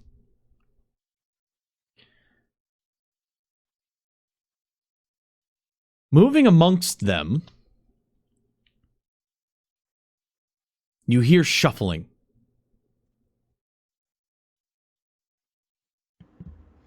You see no person. You just hear the sound of newsprint being shuffled and organized and routed through. And at one point, from the distance, without a face to put to the voice, you hear, Jacob, I need the 1745. The ledger. I need that ledger. 1745 Hamburg, Germany. Where is it? 1745 Hamburg, Germany is in the back left on that third shelf where we put it last week. Last week. Wait. Yesterday's last week? Or Thursday's last week? Tuesday's last week. Thank you! And you hear more shuffling from the first floor. Tuesday's last. Is that your... Never mind, actually. Notes? We're finding notes? Yeah, they're, And JD kind of jerks a thumb over the balcony down into the mess on the first floor. He might have moved them. You're going to have to give me a minute. And JD descends the spiral gilded staircase that is in the corner of the balcony that leads directly down and also vertically. It is encased in there's no way it's gold. It has to be like polished brass or something, because that goes from the third floor, caging the entire circular stair down to the first, and it is a corkscrew spiral stair. His shoes clinking on the grated metal steps. God, if I harvest just the staircase alone, I could have funded so many things. I could have afforded my own place. Oh, We could get you an apartment if you want, but think about the machines we could have. I think you That's do, fine. actually, says JD to Delia when Delia says that, and then walks down the stairs again. And Kayla keeps going. What? Wait, I do what? What? She just starts, like, trying to edge a little, pigeoning her head up a little. What? As you look over the balcony, you can see the first floor is a maze of stacks of newsprint. And also you're seeing there's leather-bound ancient tomes. There is a wine rack style shelf off to one side that is filled with scrolls. I sort of wander that direction because I want to get a peek at the fucking scrolls. Do you want to sniff them too, Luke? As Luke is going over and checking scrolls, what is Delia doing? You're all on the second floor. You could descend down, Oh, yeah. or you could check the things that are also on the second floor. Delia was following a little bit after JD because she was like, wait, what am I funding? And she was just kind of like peering over stacks of things, occasionally looking. Okay, But- so Delia's following JD essentially. Yeah.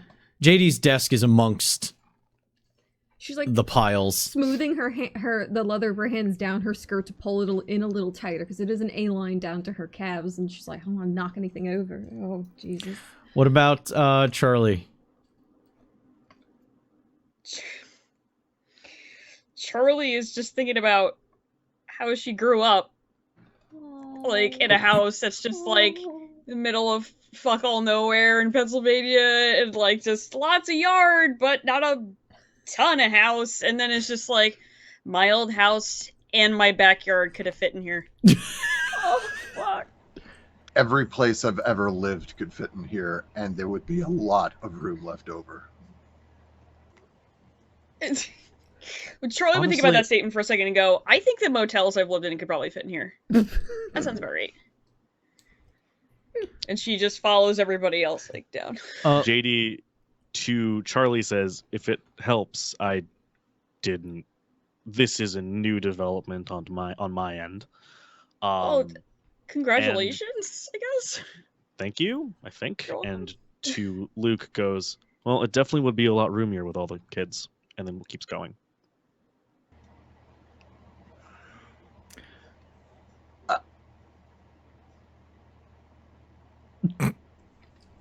Okay. All right. Okay. Nope. I see the game we're playing now. Taking a look at these scrolls, pretending that shit didn't just happen. Delia. Wow, Luke's on good behavior today. Kids, did he talk about Luke having what? Luke, when the first scroll Luke pulls off the shelf, is a patents of nobility with seals attached. Fuck. From the Champignon region of France. I don't think Luke speaks French, so you just see a lot of coats of arms, very fancy written script, and big, like, wax seals with ribbons hanging off of it. Oh. I see. What else is here? Pilfering through this place. You pulls out. They have scrolls. They have unironically placed scrolls. They fucking own scrolls! On the same shelf, you find a salt manifest from the Vatican. Dated 1825. Are we at the Medican? Why is this just here? I set it down. I like gently, I wipe my hands on my jacket or on my vest a few times. And just step away. It's been a while since I've handled anything that was older than me.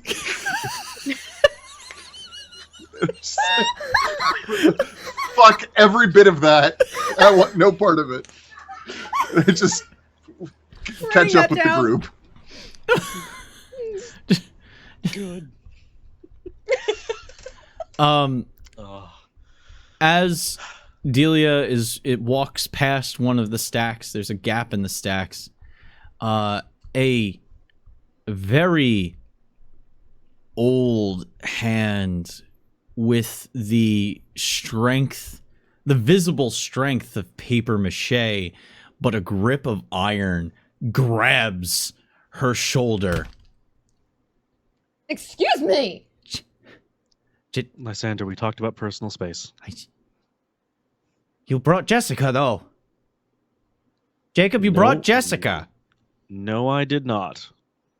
Delia slowly relaxes the shoulder and is You watching. look into the face of, imagine if Mr. Burns and Christopher Lee did a fusion dance. Okay. That drawn face, a constant look of revelation etched in the wrinkles, with an ever open mouth of just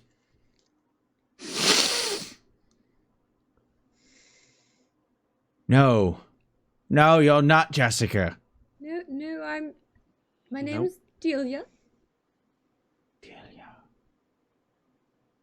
Oh, yes. Delia, you're late. Gerald, make sure you arrive on time next time, and he whips into the rest of the stacks. Delia edges a little closer to JD, and she's like, "This may be an indelicate question. Dementia? Old, mostly, and starting to isn't coping with the slippage as he used to, is the way I can say that. I read this story in Harper's Bazaar. It was written by Asimov about being able to predict the future by having enough data on the present. Is that what the fuck is happening here? Is that what this is? Not exactly. I think most of these are trophies, more so of futures predicted correctly than they are information. The roses! Where is the rose inventory of 1879? I need to know what the Dutch are up to. Fourth section, fifth shelf down, third book from the right. Aha! I got you. I wanted the tulips. That's what's Dutch. And you just hear through the stacks.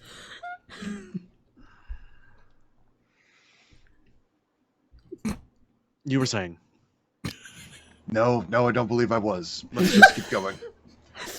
Okay. And so JD kind of wanders over to the table, starts shuffling through papers that have clearly been thrown on top of what this thing that he's looking for, if it's there. Yeah, the desk is covered with paperwork that looks more JD style. These aren't financial, and it's another desk, another beautiful fucking desk. Similar in craftsmanship, but not the exact same make as the one that was in his office. It is surrounded by a cave of newsprint. There's a singular green glass reading lamp. Oh, yeah. With a chain with individual gold balls ringing the chain. when you hear from the distance, as knowing where the door is requires a little bit of orienteering.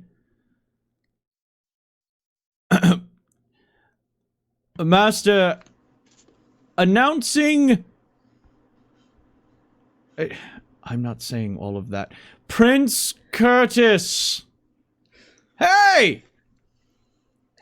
Where the fuck are you?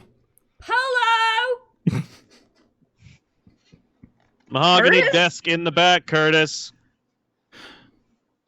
All right, give me 15 minutes. And That sounds about right. that is where we are going to take our break. You're in a wonderland. There's nothing. Everything is amazing.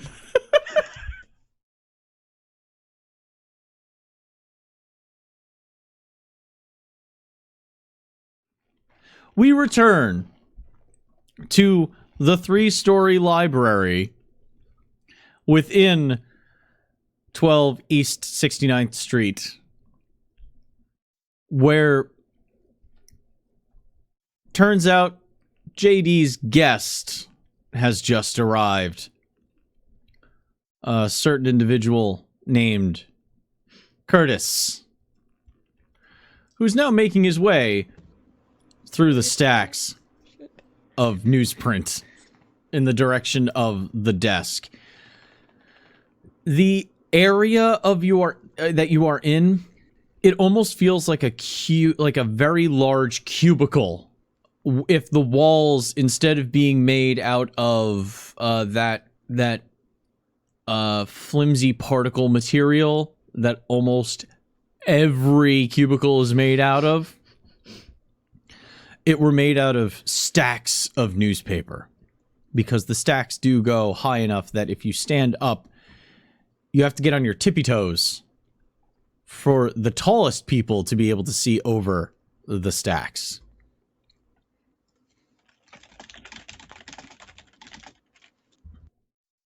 So gathered around the desk, Curtis makes his way in, and you can kind of hear shuffling as he...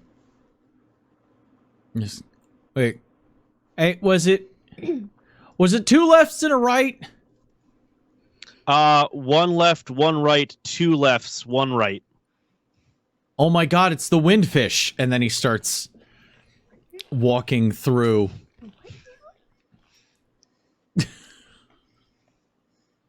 As a reference for like 4 people, if anybody knows in chat.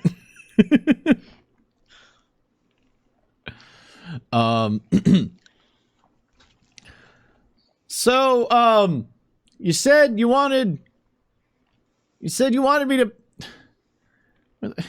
left, right, right, left. Fuck. Just keep talking. What did you want to know? And it's just shouting from the other side of these newspapers. Yeah, you said you had like one name that you wanted me to look into while I was doing this. Yeah, I thought I gave it to you already. The fuck is the goddamn... Did I write it down Thursday or Tuesdays next week? I lost it. All right, jog your memory, maybe. Did Alexander? Does that ring a bell? Becker? Yes. I think. Doesn't ring a bell. That's because I haven't started looking yet. God damn it. And eventually he comes around a corner of the stacks next to you. Good, oh, hi guys. You're here. That's... yes? Should we not be? I mean, it's not my place. We wiped our shoes.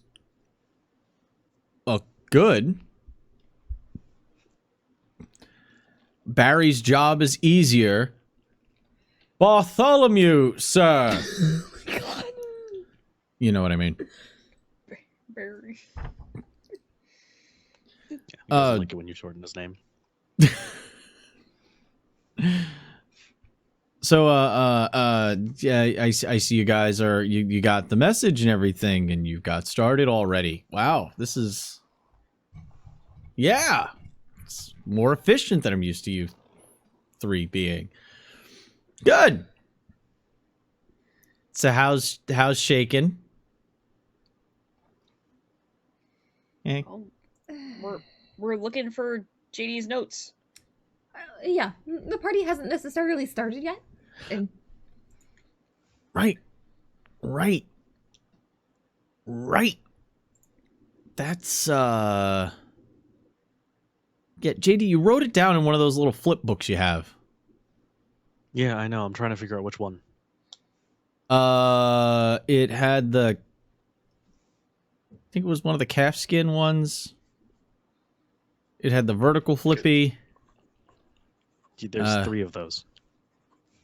remember a color? It had a circular coffee stain on one of them. No, put 2, and then JT starts pushing papers aside, hunting for it. Oh, I love that so much. Jay, you're able to find it quickly enough and Yep. pick it up and look it over. Is that all you wanted me for? No, the other. No, this is why. Okay, so underneath the name you gave me, I wrote a note to myself, which was one of the little thing that you gave me, the card thing, last time. The card thing?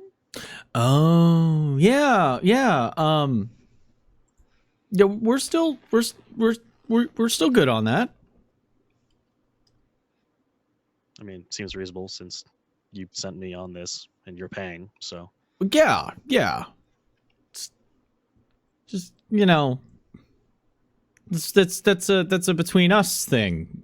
So you should have said that.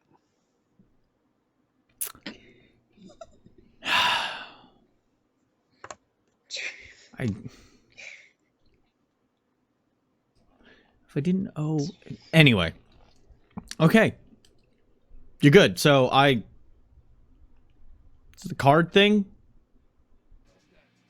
What about it? And JD holds his hand out like a 4-year-old who has broken into the cookie jar and has admitted that they are going that they stole the cookie, but now wants the cookie as a reward back.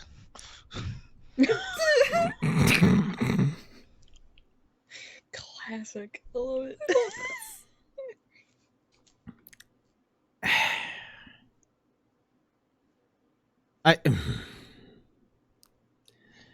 It's the address, right?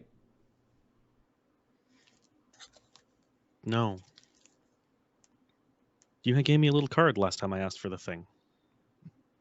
And the one I could show people.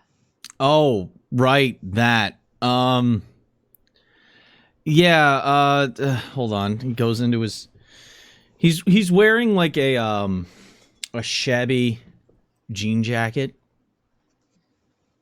And he's going through the inner pockets. He pulls one out and is like, "This one's a new one." Yeah, that's good. You got a pen? Yeah. Okay. And just rolls one out of a pocket and hands it over. Takes it. Writes down. Okay. Oh, today's date. Ooh, you don't answer that. Delia, what's today's date? Stop. Jilly says whatever date it is in game. Okay, he writes. He starts writing the date down. Fuck! JD later answers 3 seconds later with a completely wrong date.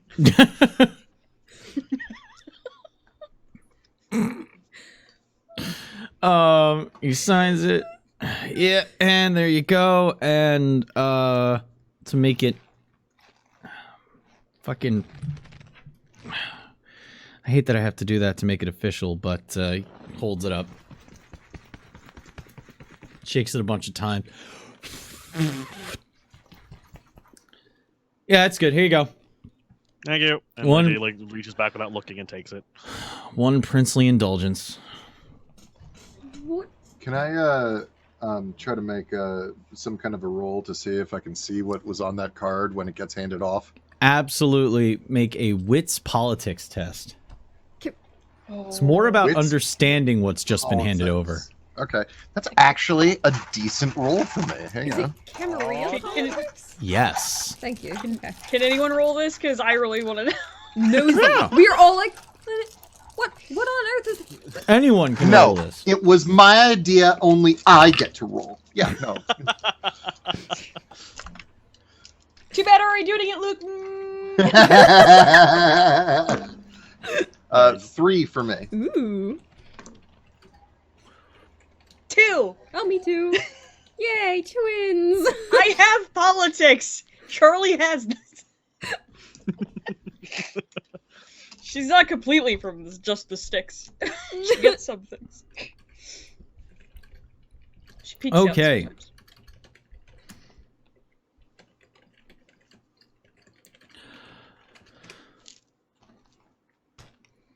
You notice that on this little card, it's a larger piece of paper. It's not like a business card. It's like an index card.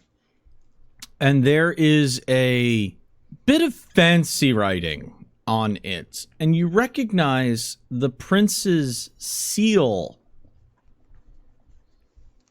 of New York. He's just been handed a prince's indulgence. Basically, what this allows him to function for a certain amount of time as operating in the High Court's service.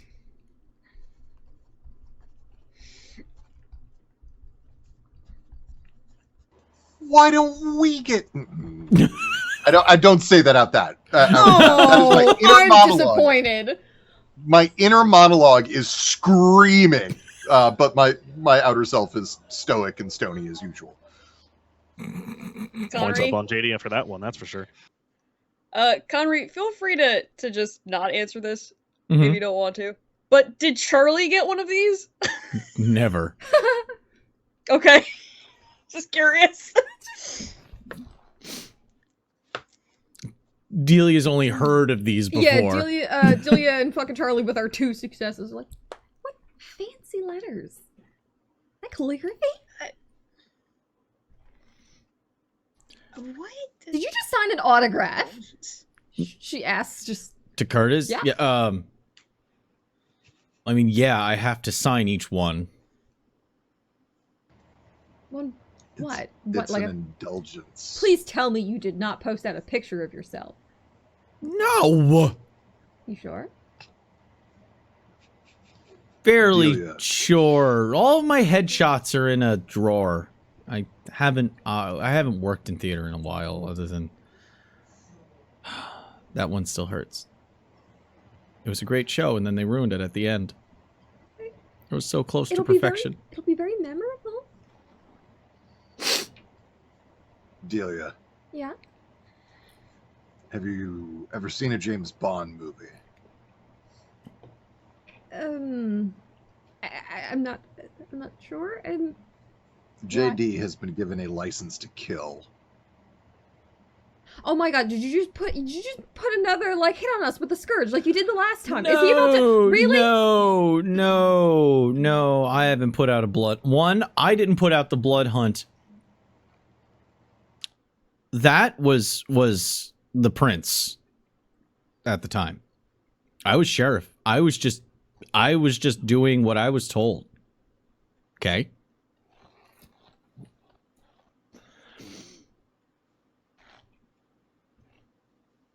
It's not a license to kill. No blood hunts have been called. But you shouldn't have to worry about the second tradition as much. You don't have to announce yourself if you go into somebody else's territory that falls under my auspice. You would have given why don't we have one? Got it. Because I can't just go handing these out to anybody. I was gonna give you a gift today. I'll still take it. Maybe not. This is a special situation, all right? Charlie's thinking about all the reasons why we shouldn't have one of these. Thank you. Someone's the adult here. Fire the target. There's at least 7 reasons why we shouldn't have one of And these. that's just in season 2.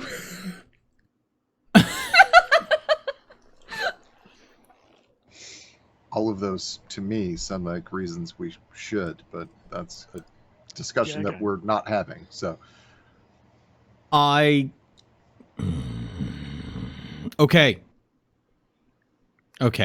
You want to be into the you want to be in the big boys club, big lady, girls, whatever, fuck, the big people's club? You want to be in my inner circle? No, I was just really All right, here's a offended. peek behind the curtain right now, all right? I don't magically just do shit that requires cash. I need a banker for that.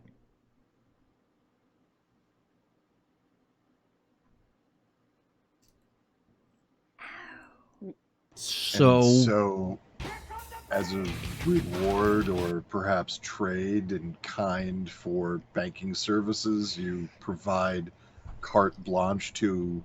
I didn't say carte blanche. This is a passport. Handed out by way of remuneration. I have to operate the way I operate to get things done. Okay. I also trust JD implicitly.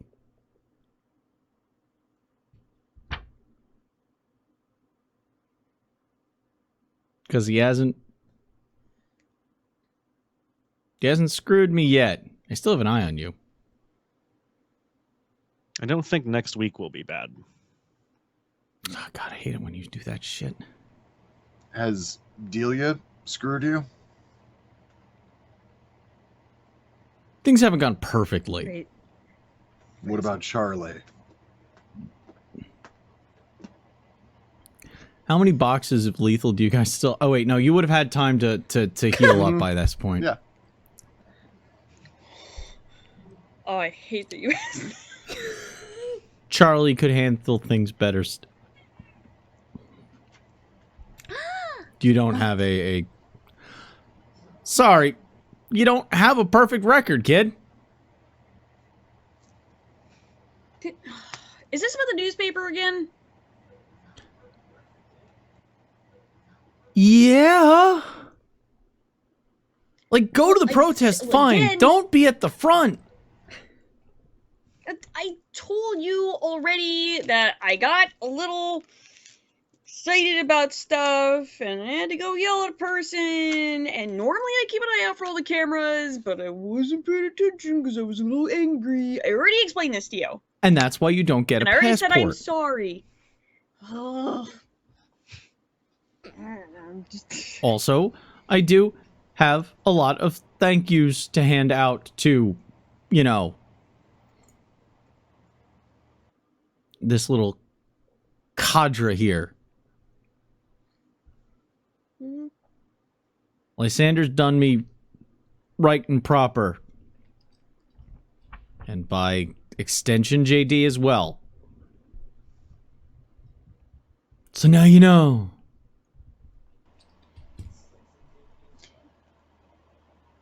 I don't know what else you want out of me. Several things, but nothing pertinent to the current conversation. Fine. Okay. So business done. We're cool. We're good. You're not staying for like the whole note presentation, or? No, I got other shit to do. Hey Curtis. Yeah, what's up? 2 things. One, last week, 2 months, 3 months, 6 months?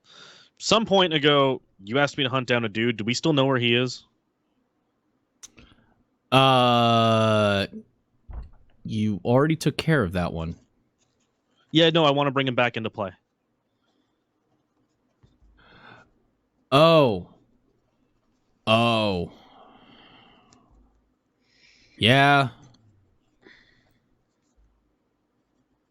Yeah, all right. He pulls your pad out of your hands and writes down on the bottom of the paper. Anything else? Yeah, Lysander said he wanted to talk investments. I think something moving quick. I think it sounded like oh god, what was it? It was I swear to God, if he tells me the crash of 23 is coming again. Oh no. No, this was 6th section, 7th shelf, 3 down, 2 left, which means that it isn't stock market crashes, it's a upcoming like short something in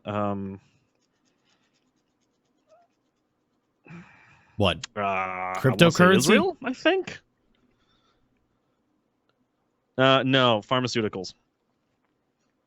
Oh. Pharmaceuticals. That's All right, I'll give this one a try.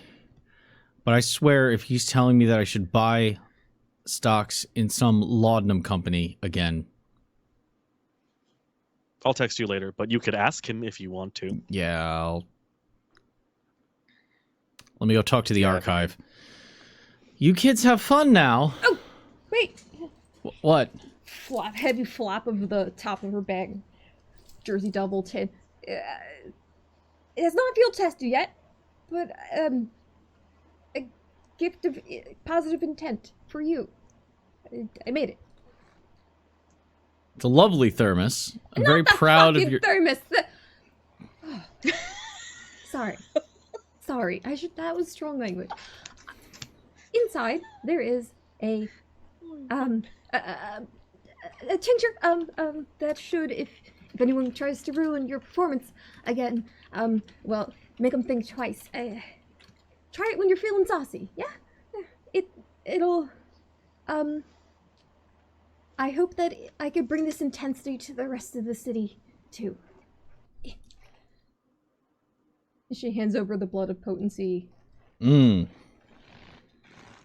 potency potion. Yeah, sounds weird. Oh my God.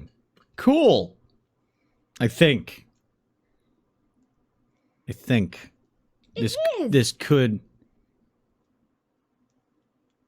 kill me. It's not gonna. You know what? You trust JD. JD could try it. No, would you believe me? But then I think make another. What am I trying now?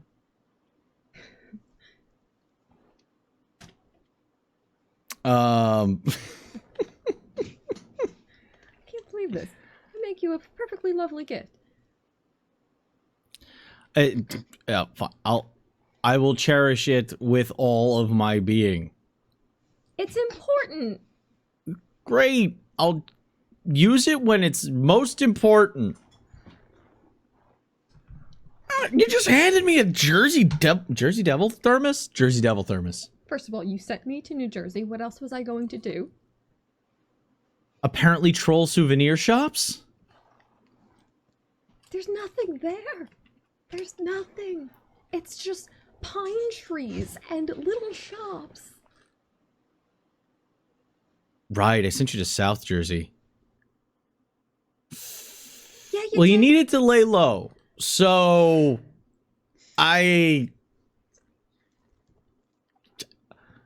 you. I'll be very careful with it. You're supposed to be careful with it. You're supposed to chug it. Now? No. I mean, well, you could, but then you wouldn't be terribly impressed with it. Okay, then It's a black dramatic effect. I'll get to it. Okay.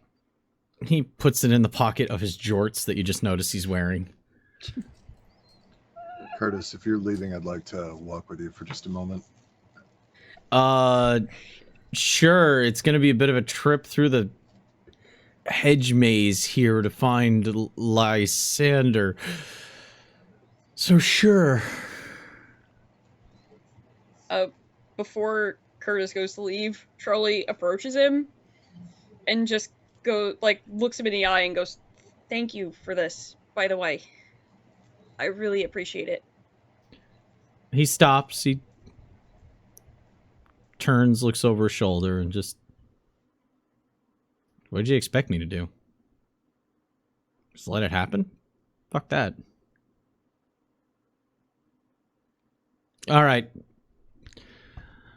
Let's go, Ango. He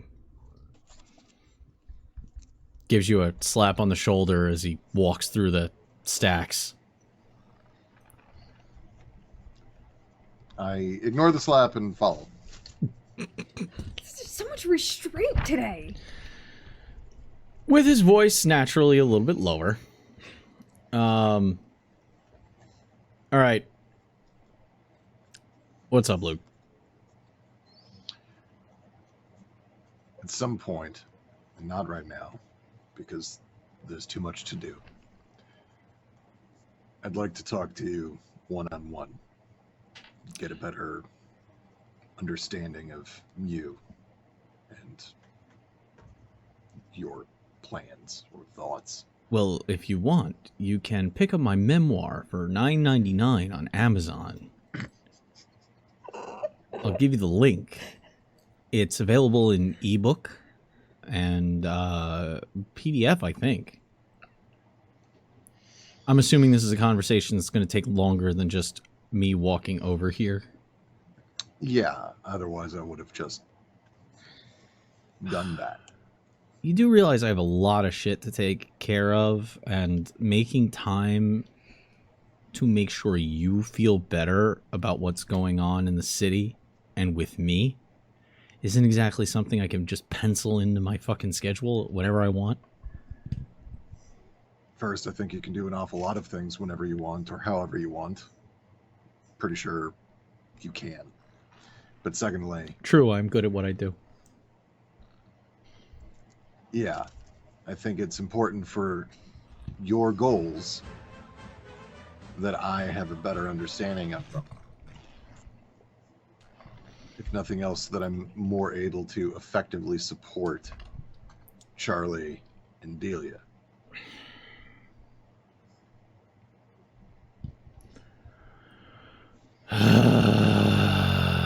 Okay, all right. Okay. Fuck. Thank you. I'll make time at some point in the next week. Sure. Pick a place, pick a time. Doesn't really matter to me. I'll be there. Okay. Dude, I'd say shake on it, but I don't know where you've been. And he just keeps walking. Know where you'd like. He tries to sidle through. He stops at an intersection between the papers. Fuck. Should I buy Florida land? Are you insane? Fucking pinging him. Turns around to Luke. He's this way.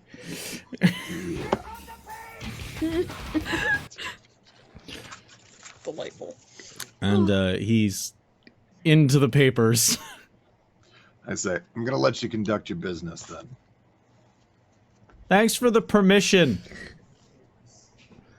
You're welcome.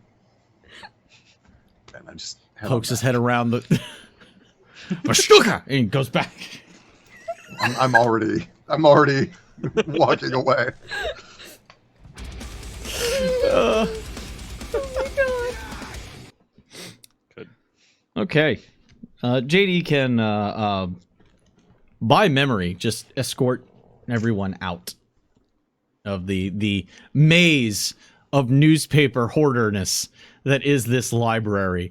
That, if you look straight up, there is a 3-story balconied vaulted ceiling with a star field and a like 16th century style sunburst surrounding the chandelier mount at the very top. I thought the Met was fancy. Oh. Again, I'm describing pictures of an actual location. Buck wild. By the way, 73 million was a conservative estimate of the actual estimated sale price for today. I wanna die. Did anyone actually end up posting this link, by the way, like in the Discord or something? I think someone might have tried because I saw a couple of link bursts, but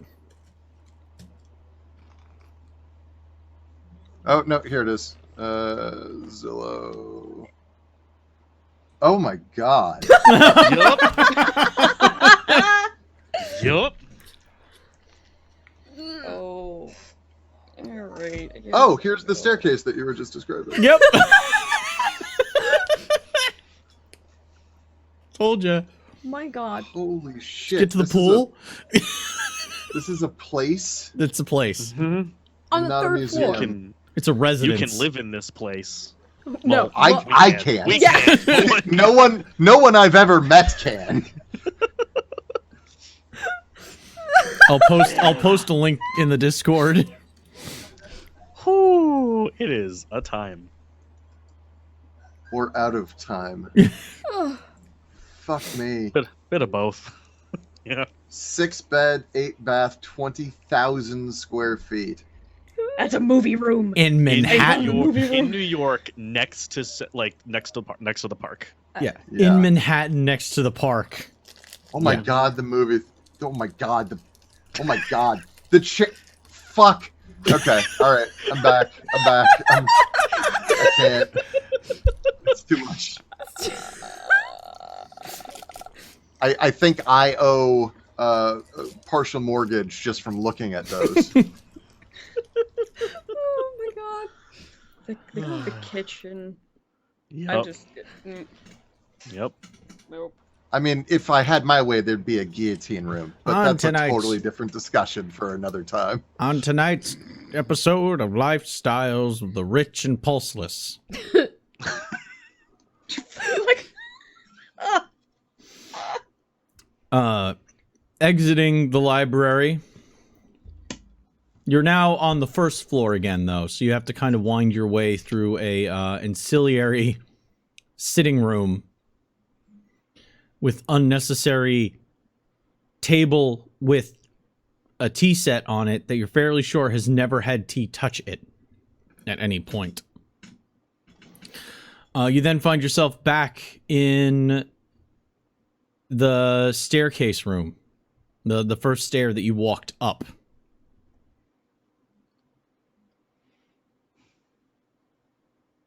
And able to, well, JD can take it from here as he's the one that's holding all of the investigative tools. This is a horrible decision. Okay. So we can start in a couple places, right? We've got the gun, smoking gun. Cool. Get to say that. Nice. And unless there's any place y'all would like to start first. Well, we have some information about, like Petativka and stuff like that, but I don't know how we would find a specific person, and Charlie seems very dead set, pardon the phrasing, on finding this exact individual. Okay. So probably we're going to have to go after the gun.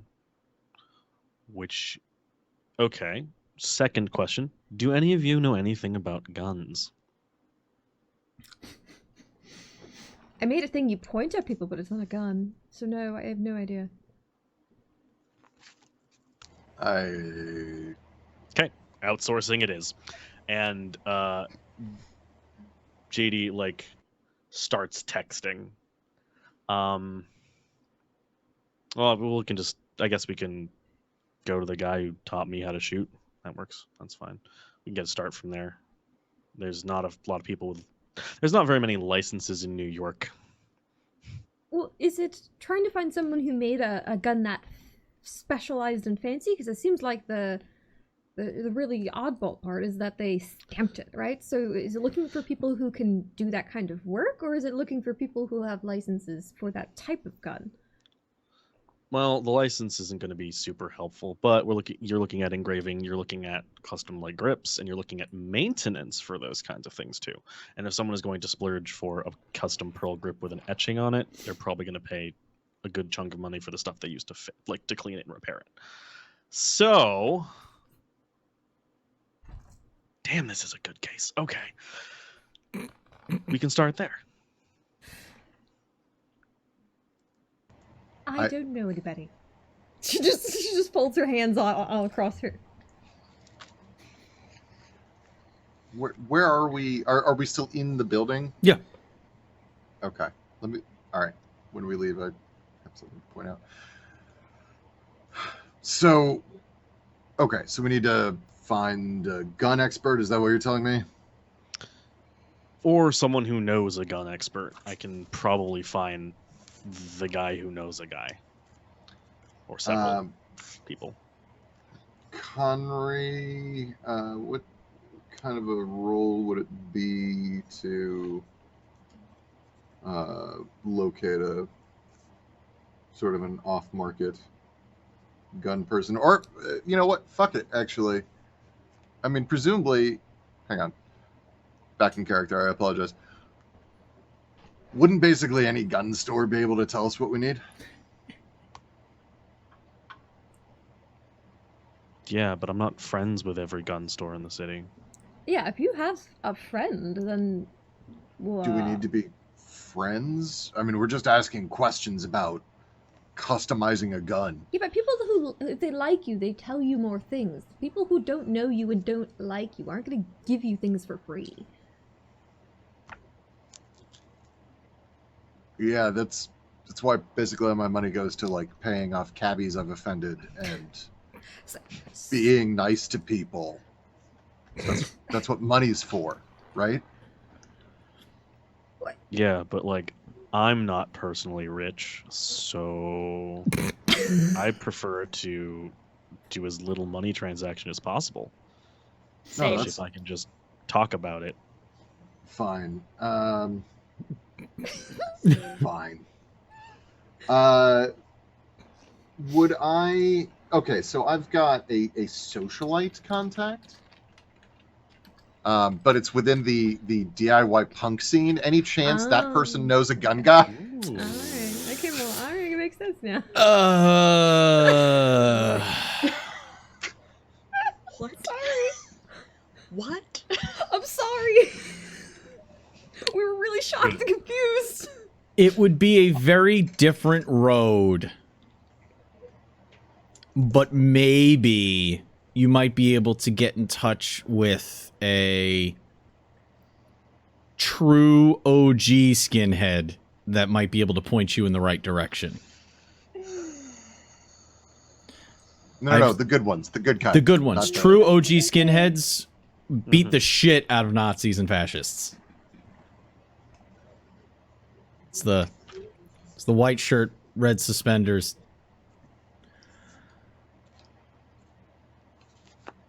So maybe, but it's gonna be sketch. It's gonna be all black market shit. Great. Good.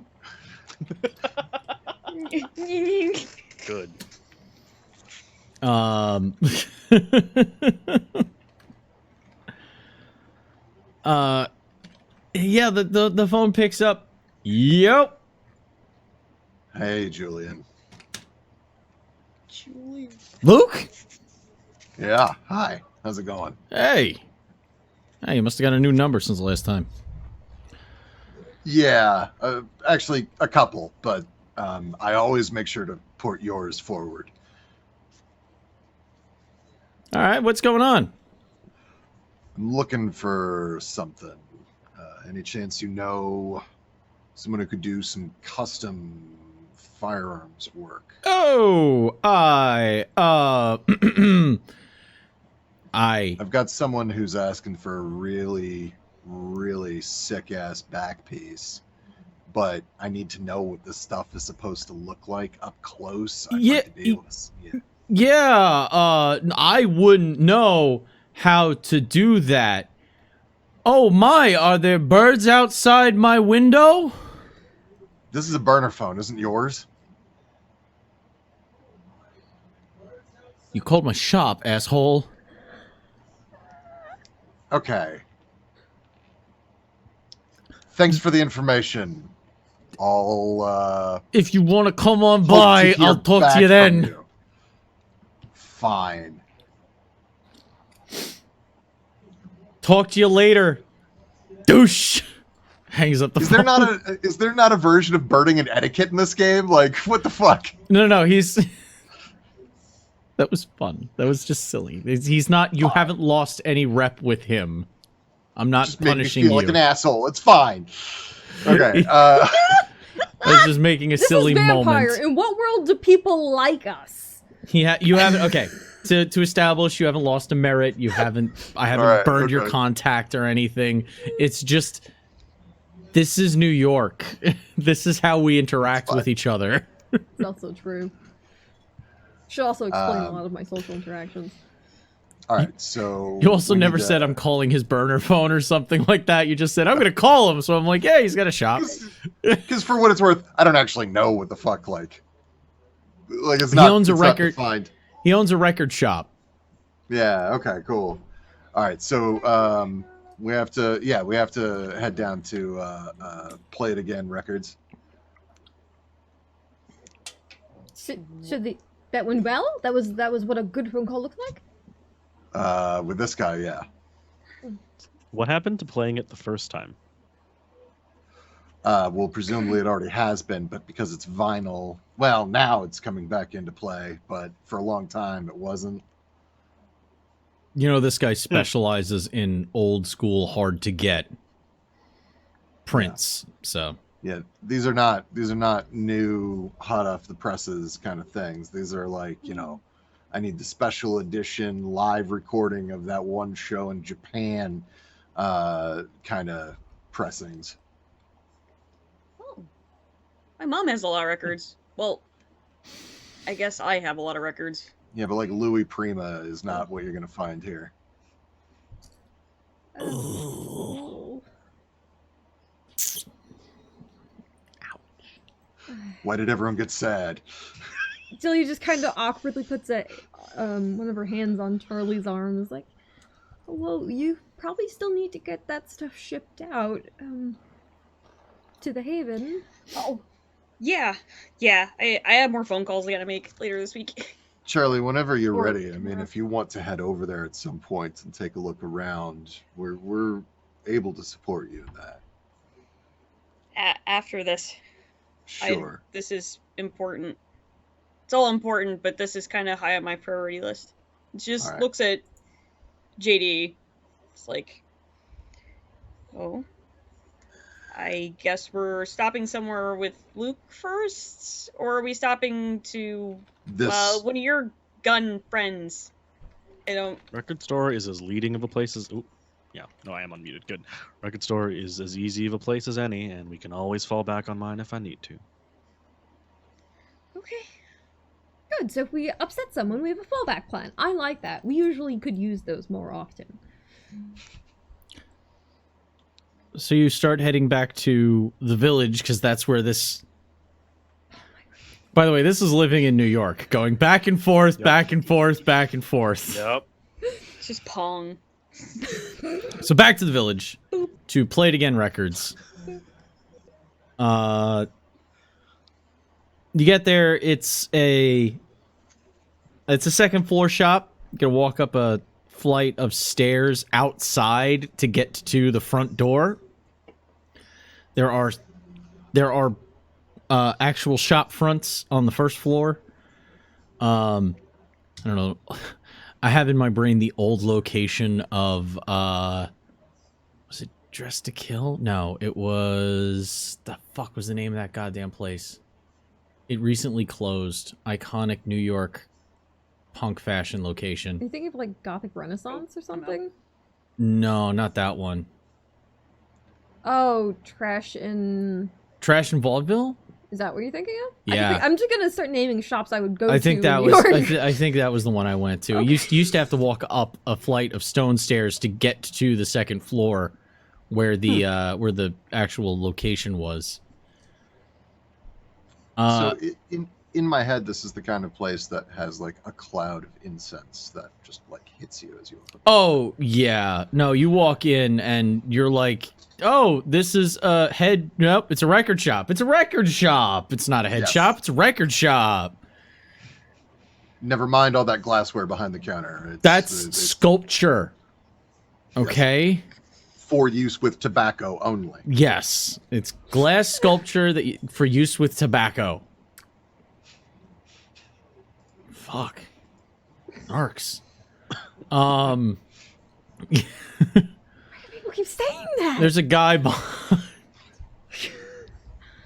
There's a guy behind the as you walk in, the old school on a spring bell, just ding ding ding ding ding. There are rows of the like chest high angled record bins that you gotta do the Rolodex flip through to find anything fun. There's the file folder looking with separators with Sharpie marker written words on like Scotch tape that's not Scotch tape, that like white packing tape that's been redone like every fucking time. It's got layers on it now of tape. It's a jawbreaker. Yeah, it's there's history on those pieces of tape. But also the genres written down are not like rock, hard rock, metal, heavy metal. It's all, there's nothing with fewer than 4 hyphenated words. Yes, it is all subgenre at least. Yeah. Avant, retro, cyberpunk. Atmospheric Yeah. cyber rock, you know, that kind of shit. Eno, post-punk. Anyway. There's one folder that just says instrumental. It's the biggest one. This is a double album of just white noise static, but it was produced by G.G. Allen in the middle of a 75-hour bender. And it was printed at the same press location as Abbey Road got their stuff done. Yeah, and if you listen to it backwards, you can hear the cocaine in his system screaming for life. Heavy shit, man. Well, Delia and Charlie like Behind the counter to the left, where it is one of those glass case counters, where in the glass case counter there is a record player turntable maintenance supplies right next to a selection of glass statuary that is for tobacco use only. Behind him on the wall are framed gold records. The kind that are issued to people. The one that stands out, the crown jewel of all of them, is an original signed Chuck Berry.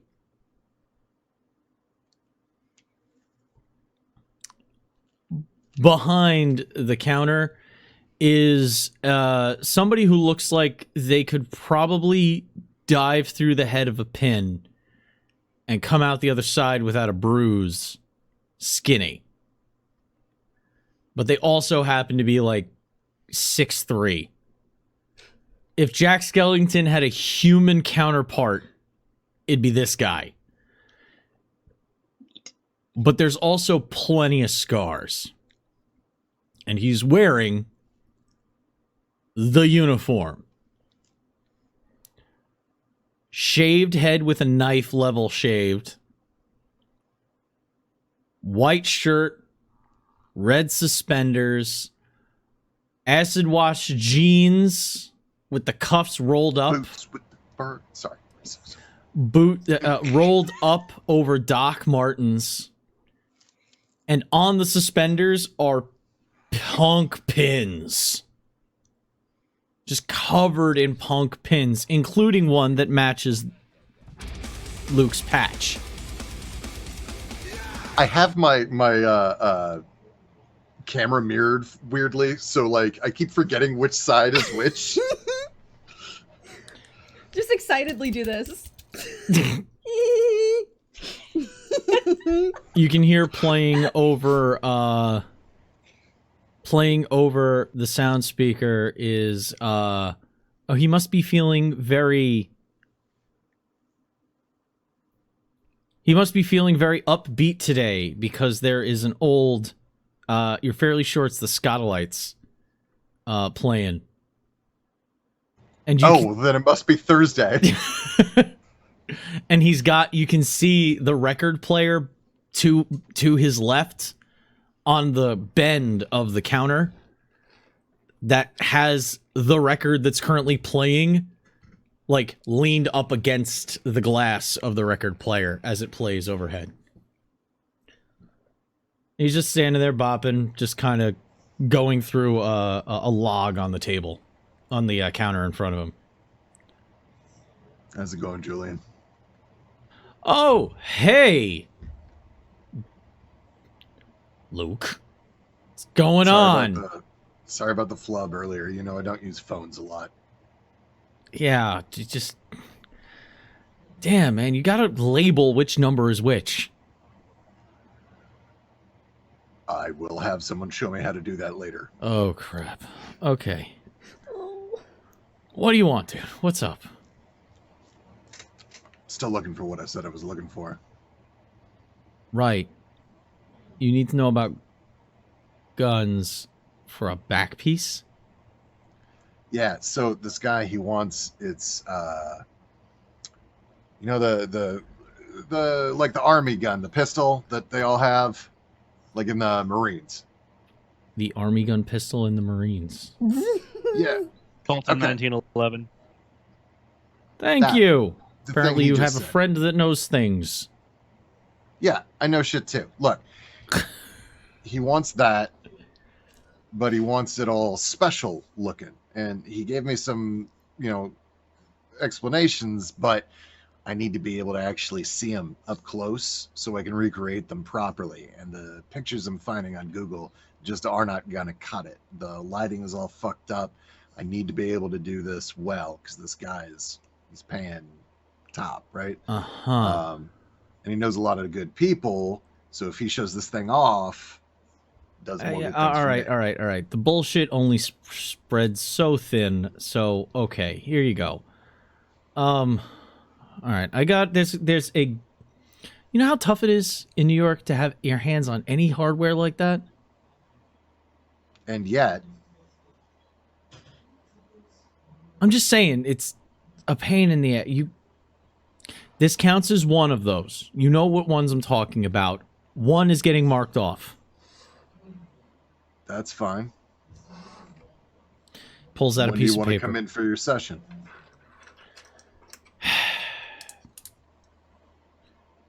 Tuesday, all right? Yeah. All right, I'll be there on We'll Tuesday. color up the leg. So I'll make sure to be shaved for it. I don't want you touching me with a fucking blade.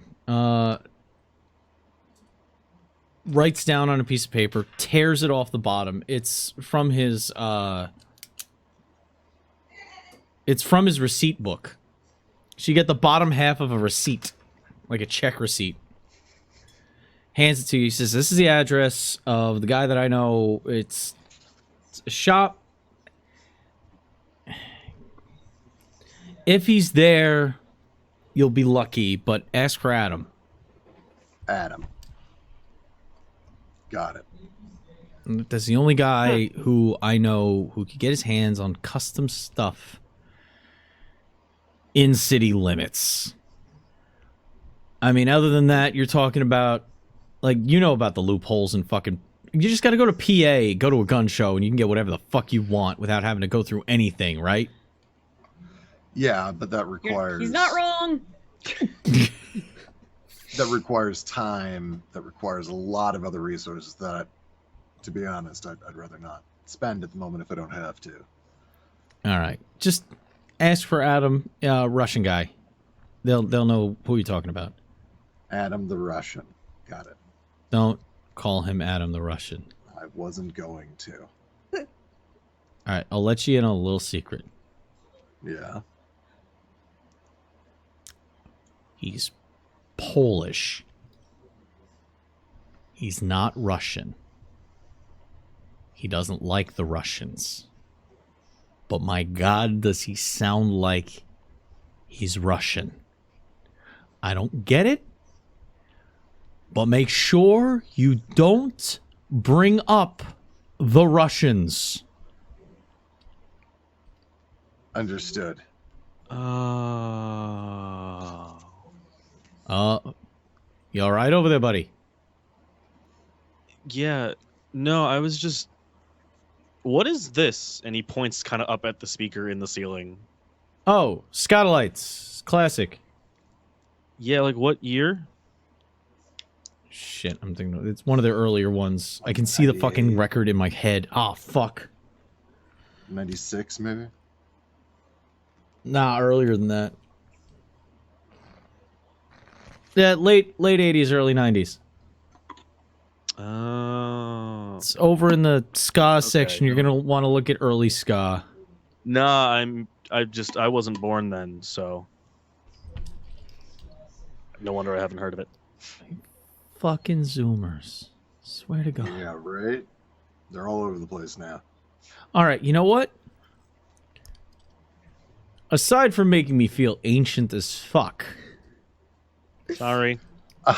Sorry, if you Luke want, chuckles. if you want, he goes over and rips a flyer off of the cork board, bulletin board that's next to him. I run appreciation classes for people of your generation. We get together every Thursday night. We're getting together later, but you seem like you might be busy. We're closing up soon to do it, but if next week you want to swing by around 11, we just listen to good stuff and you learn about it. I find, well, music is better appreciated when you can understand the language it's singing, but I don't get this one, so I wouldn't mind. Actually, can you just quick put me down? I mean, I can pay you or get it to you later, but let me just get 3 copies of Fugazi Studied Height of Nothing. Oh, yeah. I can see if I can get my hands on some. We got 2 right now, but... Let me get those 2 then. Okay. You want them now, or do you want me to just put them on hold for you? No, I want them now, because the people I'm giving them to are right here.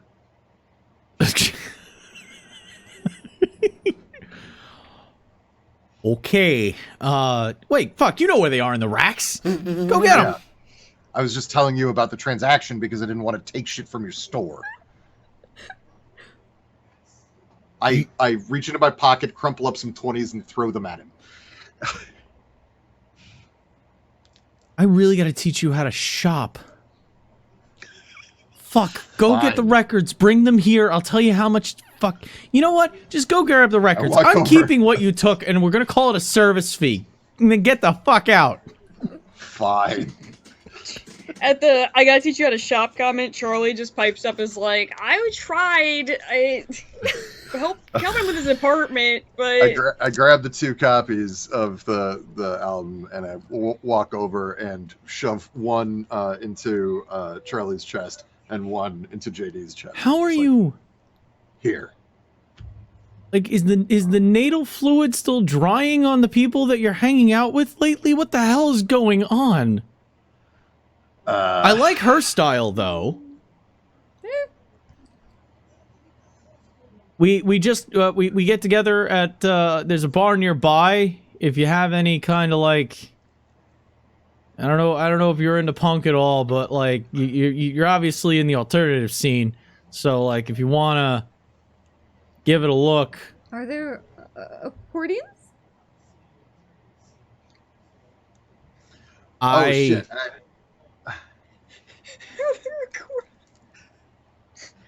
Avant-garde night is once a month. Oh. Thanks. I also realize I actually need to pick up one more album. Hang on, and I walk over to 2 more. I walk over to the racks. I I'm actually going to get 2 copies of this as well. And it is, hang on, it's King Gizzard and the Lizard Wizard, and it is, which one is it? It's a thing. No, it's, yeah, this isn't though. 2 copies of Infest the Rat's Nest, because I walk over and I set them on the counter and I wait patiently with a sort of a comically dumb smile on my face, like. Yeah, he's got an old style cash register. You can hear the heavy clunks and the heavy cha-ching as the placard style letters numbers pop up for the price in the little window box at the top of the register. Thank you, good Sir Shopkeep. I appreciate being allowed to conduct capitalistic exchanges with you. Get the fuck out of my store. Get the fuck out of my store. I never want to see you again. I'll be there Tuesday. See you fucking later, Julian.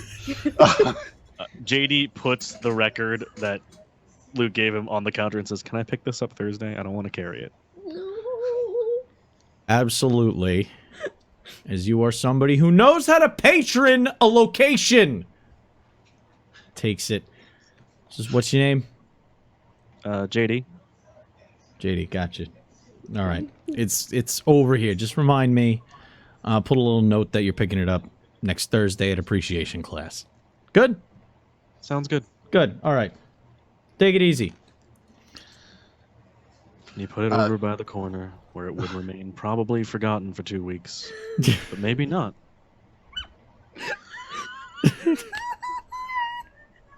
I make a mental note of that and I move on. And then I hand the other album, 1 each to Delia and, again, Charlie. Charlie, go ahead, take a look at track 1 on that. I've seen the photo that showed up in the paper. But then when I asked you about it, you said you didn't know where it came from. There is no Planet B. Side 1, track 1. She flips it over.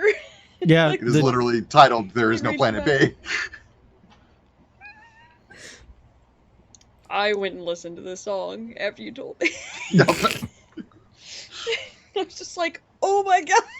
I mean, it's proposed that there's no original ideas anymore, so I wouldn't feel too bad about it. Okay, we're just going to keep going now. We've got this address. Celia delicately puts into the giant, sizable bag a few pieces of banana Laffy Taffy fall out on the floor because it's just a fucking like a little bird feather. It's fine. The bag is big enough to fit vinyls in it, by the way. Well, because I had to keep a hoodie for Charlie as well in there. And God knows I have at least several vials. I have, it's a real bag that I've made. We went to a train station with it. I decided what needed to be in there. Season 1, we decided Charlie there needed to be duct bounces tape. Charlie just bounces up to Delia and goes, "Can you fit mine in there too? I don't want it to get ruined. Yes, yeah, I'd no feel really problem. bad." She just pulls open. Here you go, just slide it in. Yep. It's like Mary Poppins' bag, just eats it. It's fine. If anyone's going to get into tussles, most likely to be you anyway. I'll be very much over there when it happens. That's where I fair. can hold this delicately. And Charlie actually goes up to Luke and hugs him and goes, "Thank you. That's really nice of you." So, she's also watching Julian just to see what he does at that. That's a gift. A phone comes up. Takes a picture. Phone goes back down.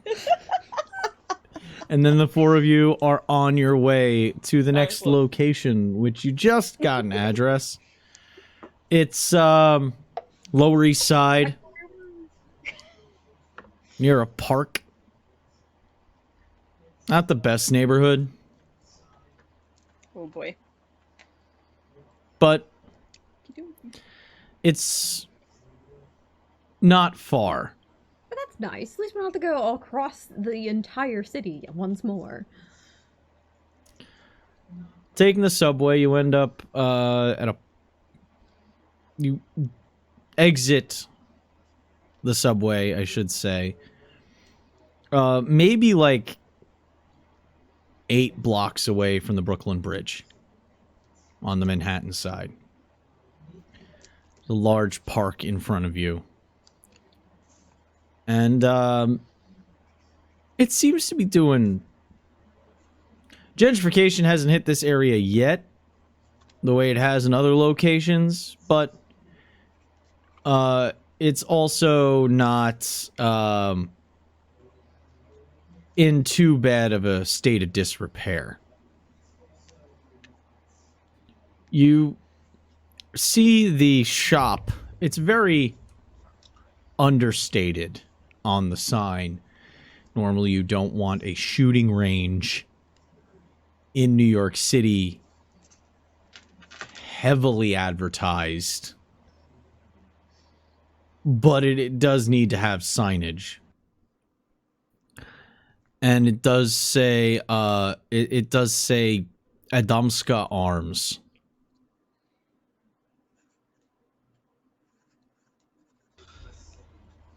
This looks promising. So the idea is that this person would know where we're going to find a very fancy gun owner? Uh-oh. What's your thought? JD points at Luke and goes, "You weren't there, I don't think." Points Charlie, "You weren't there."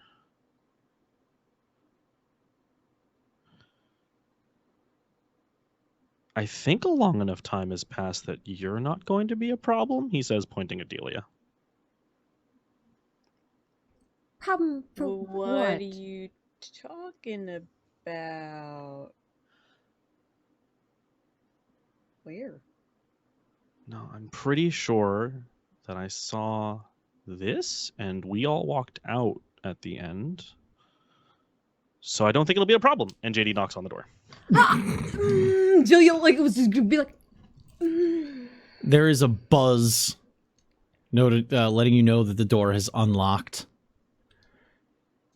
You open it, and inside is a small phone booth-sized entryway that is completely glassed off from the interior.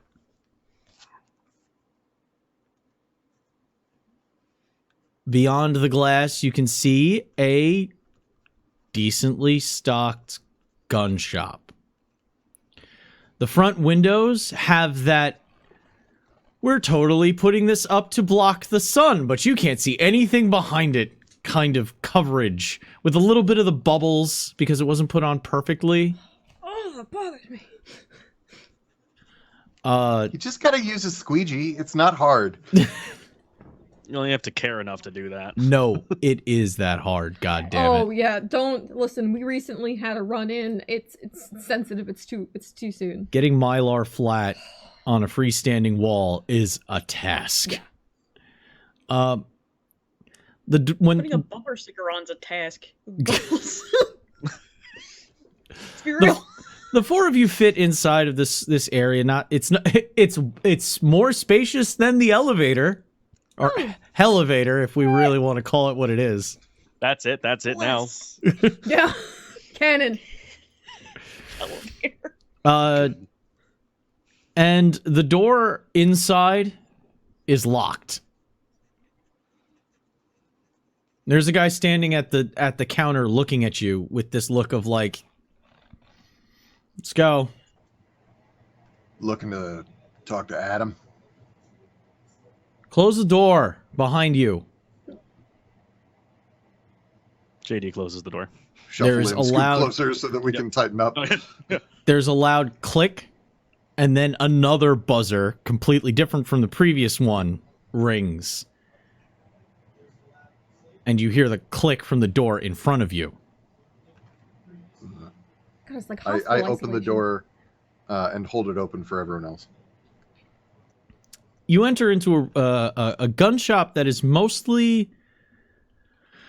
It's definitely showroom style. It is not like those decked out gun stores that literally have their entire stock out in front of you to make it seem like this is ready to be a military installation armory if we needed to. Thanks, Dad.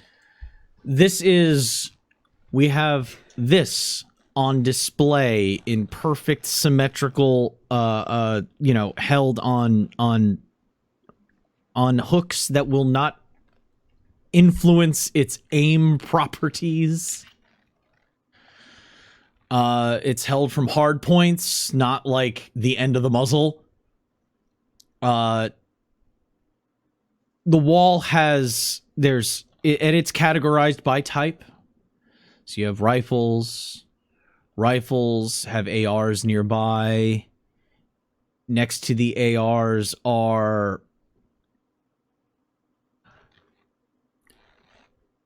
semi-automatic machine pistols that could not be modified to do anything other than that. Certainly not. No, absolutely, of course. And then there's a wonderful wall of just modern pistols. And this isn't one of those places that have, like, get your daughter the Hello Kitty 9mm so that she'll know she's a girl to shoot it. That it doesn't have any of that shit. All of it is practical and well thought out arms. This is somebody. Go ahead.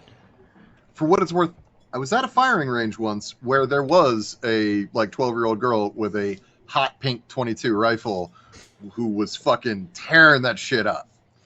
Oh, don't get me wrong. It says nothing about the shooting. It says more about the person who bought their little girl a hot pink rifle. Yeah, gendered firearms are kind of silly. Yeah, exactly. The guy behind the counter. Now, this is a sparse wall. The counter is matte black. Oh, it's kind of like the countertop of my desk here. I don't know how to describe it. It's like a particle board with a very nice speckled gray. It's black, but it's speckled gray kind of. It's got like almost surface. A plastic texture to It's it. almost a plastic texture. The the orbital cat satellite. The guy standing behind the counter, probably mid-20s, wearing a polo shirt with Adamska arms on the breast. This is, you were saying? I couldn't hear you. You were in the frickin' lock.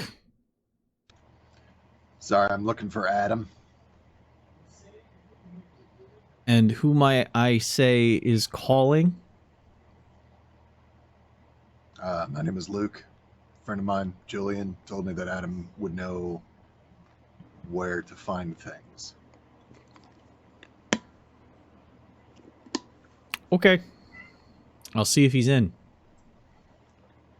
Turns. Goes, and you notice this guy looks like he's working, like... If you saw this guy in a Genius bar, you'd think he worked there. Like, that's the kind of vibe this guy's giving off. He walks over, goes to a back door. It closes behind him. And you were left kind of looking around this shop.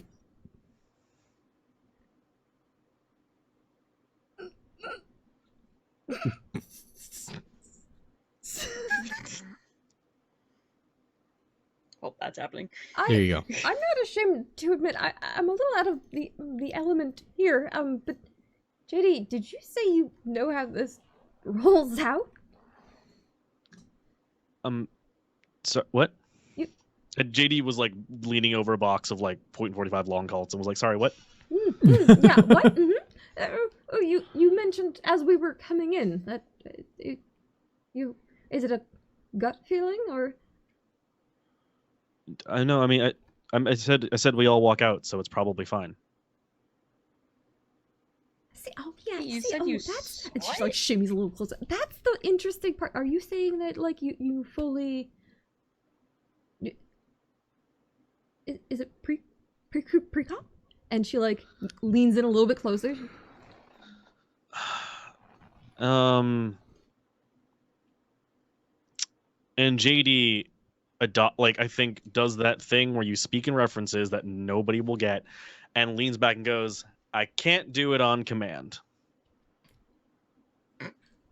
So you're a, B No? class. Anybody? B class. No? Okay. Clairvoyant? What? You're a B class clairvoyant. Sure. Yeah. You're looking at me like I'm crazy now. No, I didn't know there was a classification system. So now I know that. Maybe. Yes. So that's. You know, If since I'm I have your understanding phone it number now, correctly. maybe one day I could ask you some questions about that because I got. Yeah. Oh, well, and I could tell you about the classification system. The U.S. government had one way back in, like, at least the 20s and 30s, so it's pretty common knowledge now, I imagine. Maybe. It's not. It's not? Oh. It's not. Wait, no. Hold up.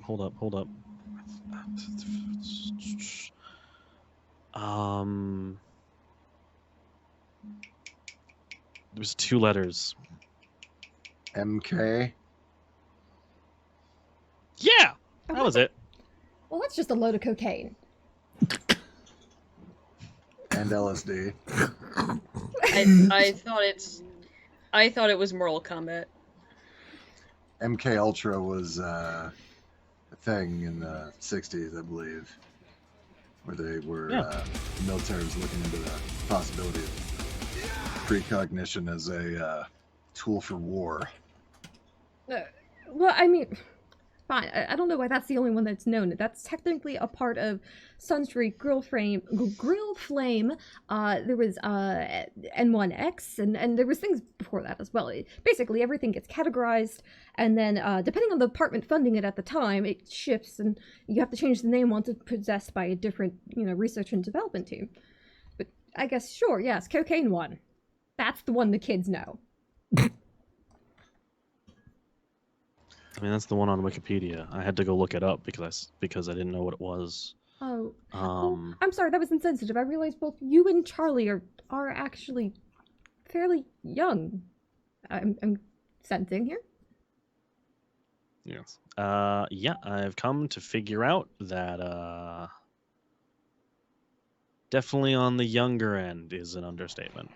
That's kind of fantastic, because both you and Charlie then present views that we wouldn't think of on our own. So we are going to make a fantastic team. As we stand here, I don't. How long are we supposed to stand here before the strange man is going to help us? We wait until he shows up. Oh. I guy- know who's older now. The door the door behind the counter opens, Who's the young one?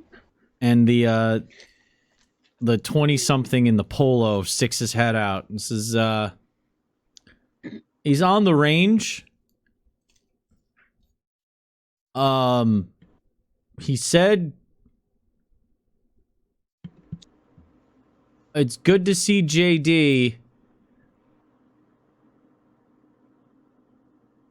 And everyone needs to be on their best behavior. The stairs are that way, and he points to a door. There's a metal detector before you get to the door. He walks over and pulls out a bus pan from like a Fridays and puts it next to to it. Oh boy. Says, anything metal or magnetic goes in here, I hold on to it, and when you leave, I'll give it all back to you. Again? Boy. She just starts unloading her purse. Here, take this. Just take this too. You know what? I'm gonna trust you with my purse. I'm leaving the purse here. It goes in a safe right behind the desk. Okay, thank you. Okay. And JD kind of like pulls the coat aside and then He takes the revolver. Gun. it's easy to clean, and I'm the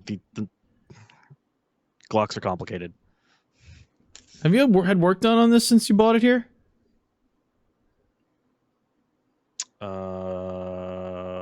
Not that I can remember.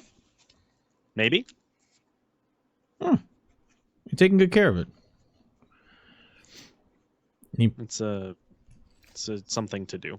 He squats down behind and he starts taking stuff from the case, whatever you put in there. Walking through, if you are attempting to bring anything past the metal detector that would set it off, I'm going to need some sleight of hand style checks. I believe we don't have larceny. Oh, we do have larceny, so this would be larceny. If you were going to try and sneak anything past the metal detector. Delia looks at Charlie's necklace. I'm wearing an underwire bra. Is that a problem? It's just that there's not a lot there, and I've never been in this kind of situation. And I imagine you might wear one too. We do. Yeah, but sometimes they're I think it's gonna be okay. And Charlie just takes, she's like a little like knapsack kind of bag on, and she puts that in the thing with Delia's bag, and she takes like off like her waist belt that keeps like her shirt tucked in, like takes that off and takes her 2 necklaces off because they're held together with magnets. It's just, that's all I got. Oh wait, and then she's like bracelets, just slide them off, like. If it's not, all right. You want to try and walk through once have you a think lot you've of gotten magnets. everything. I have a lot of So if metal nobody's magnets, what I'll specifically tell you. trying to sneak anything past, we don't have to worry about it. He takes most of the medical. That's from Delia. The metal stuff from you, and he's loading it into the safe. He says you can go down. He'll meet you down there. The door opens, and there is a concrete stairwell, very well lit, mind you, leading down to a it's a wrap style, so it goes down half a flight, turns, and then goes down another flight. As you go down, you make the turn. You notice that the stairwell on the second turn goes a little bit further than just one flight. Goes down what seems like there's a landing, a small branch hallway, and you can see that there's actually a sign that says admin on either side, and then an arrow pointing down that says to range. So you follow down to the second floor sub-basement to get to the range. Once you get down there, you see a long expanse. This is a... I just Yeah. Sorry. Go ahead. On the way down, I wanted to ask JD. So you've already been here. You're muted. Curse you, internet. Yeah, I've been here a couple times. I learned to shoot here. Okay, so is this the place you would have taken us? Conveniently, maybe. It might have ended up here, but I wasn't sure. Okay, interesting. Okay, just curious about that. As you get down to the range, as I said, it's an expansive gun range. Deep. Like, you're fairly sure this might go underneath the next building. It's wide, too. It must go underneath both the entirety of the building itself and also underneath the two buildings to either side. It's almost like it's taking up the span of 6 units on 3 units on this block and the 3 units on the block behind it. The size of this, which is enormous. You can see stations peppered throughout. You can even see that there's a certain area that is a course with what looks to be Hollywood flat style erected rooms. Something you might see on a paintball course to move from room to room. And you're hearing the pops of gunfire. Loud, echoing bangs flowing off the concrete walls. It's an expansive enough place, though, that you can hear that it's coming from your left.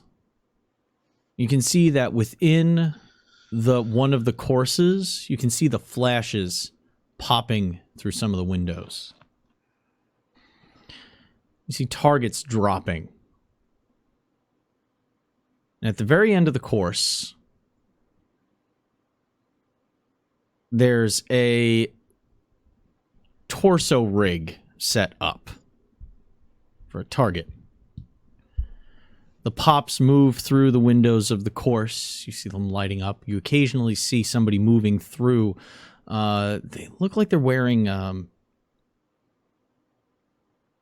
don't know, it looks like it might be a bomber jacket of some kind. And they have no, looks like they're carrying that's a semi-automatic pistol. There has to be for the rate of fire that they've been pulling off. When they get to the end, before they pass through, you see the torso get knocked off its stand as a hatchet cartwheels into its head.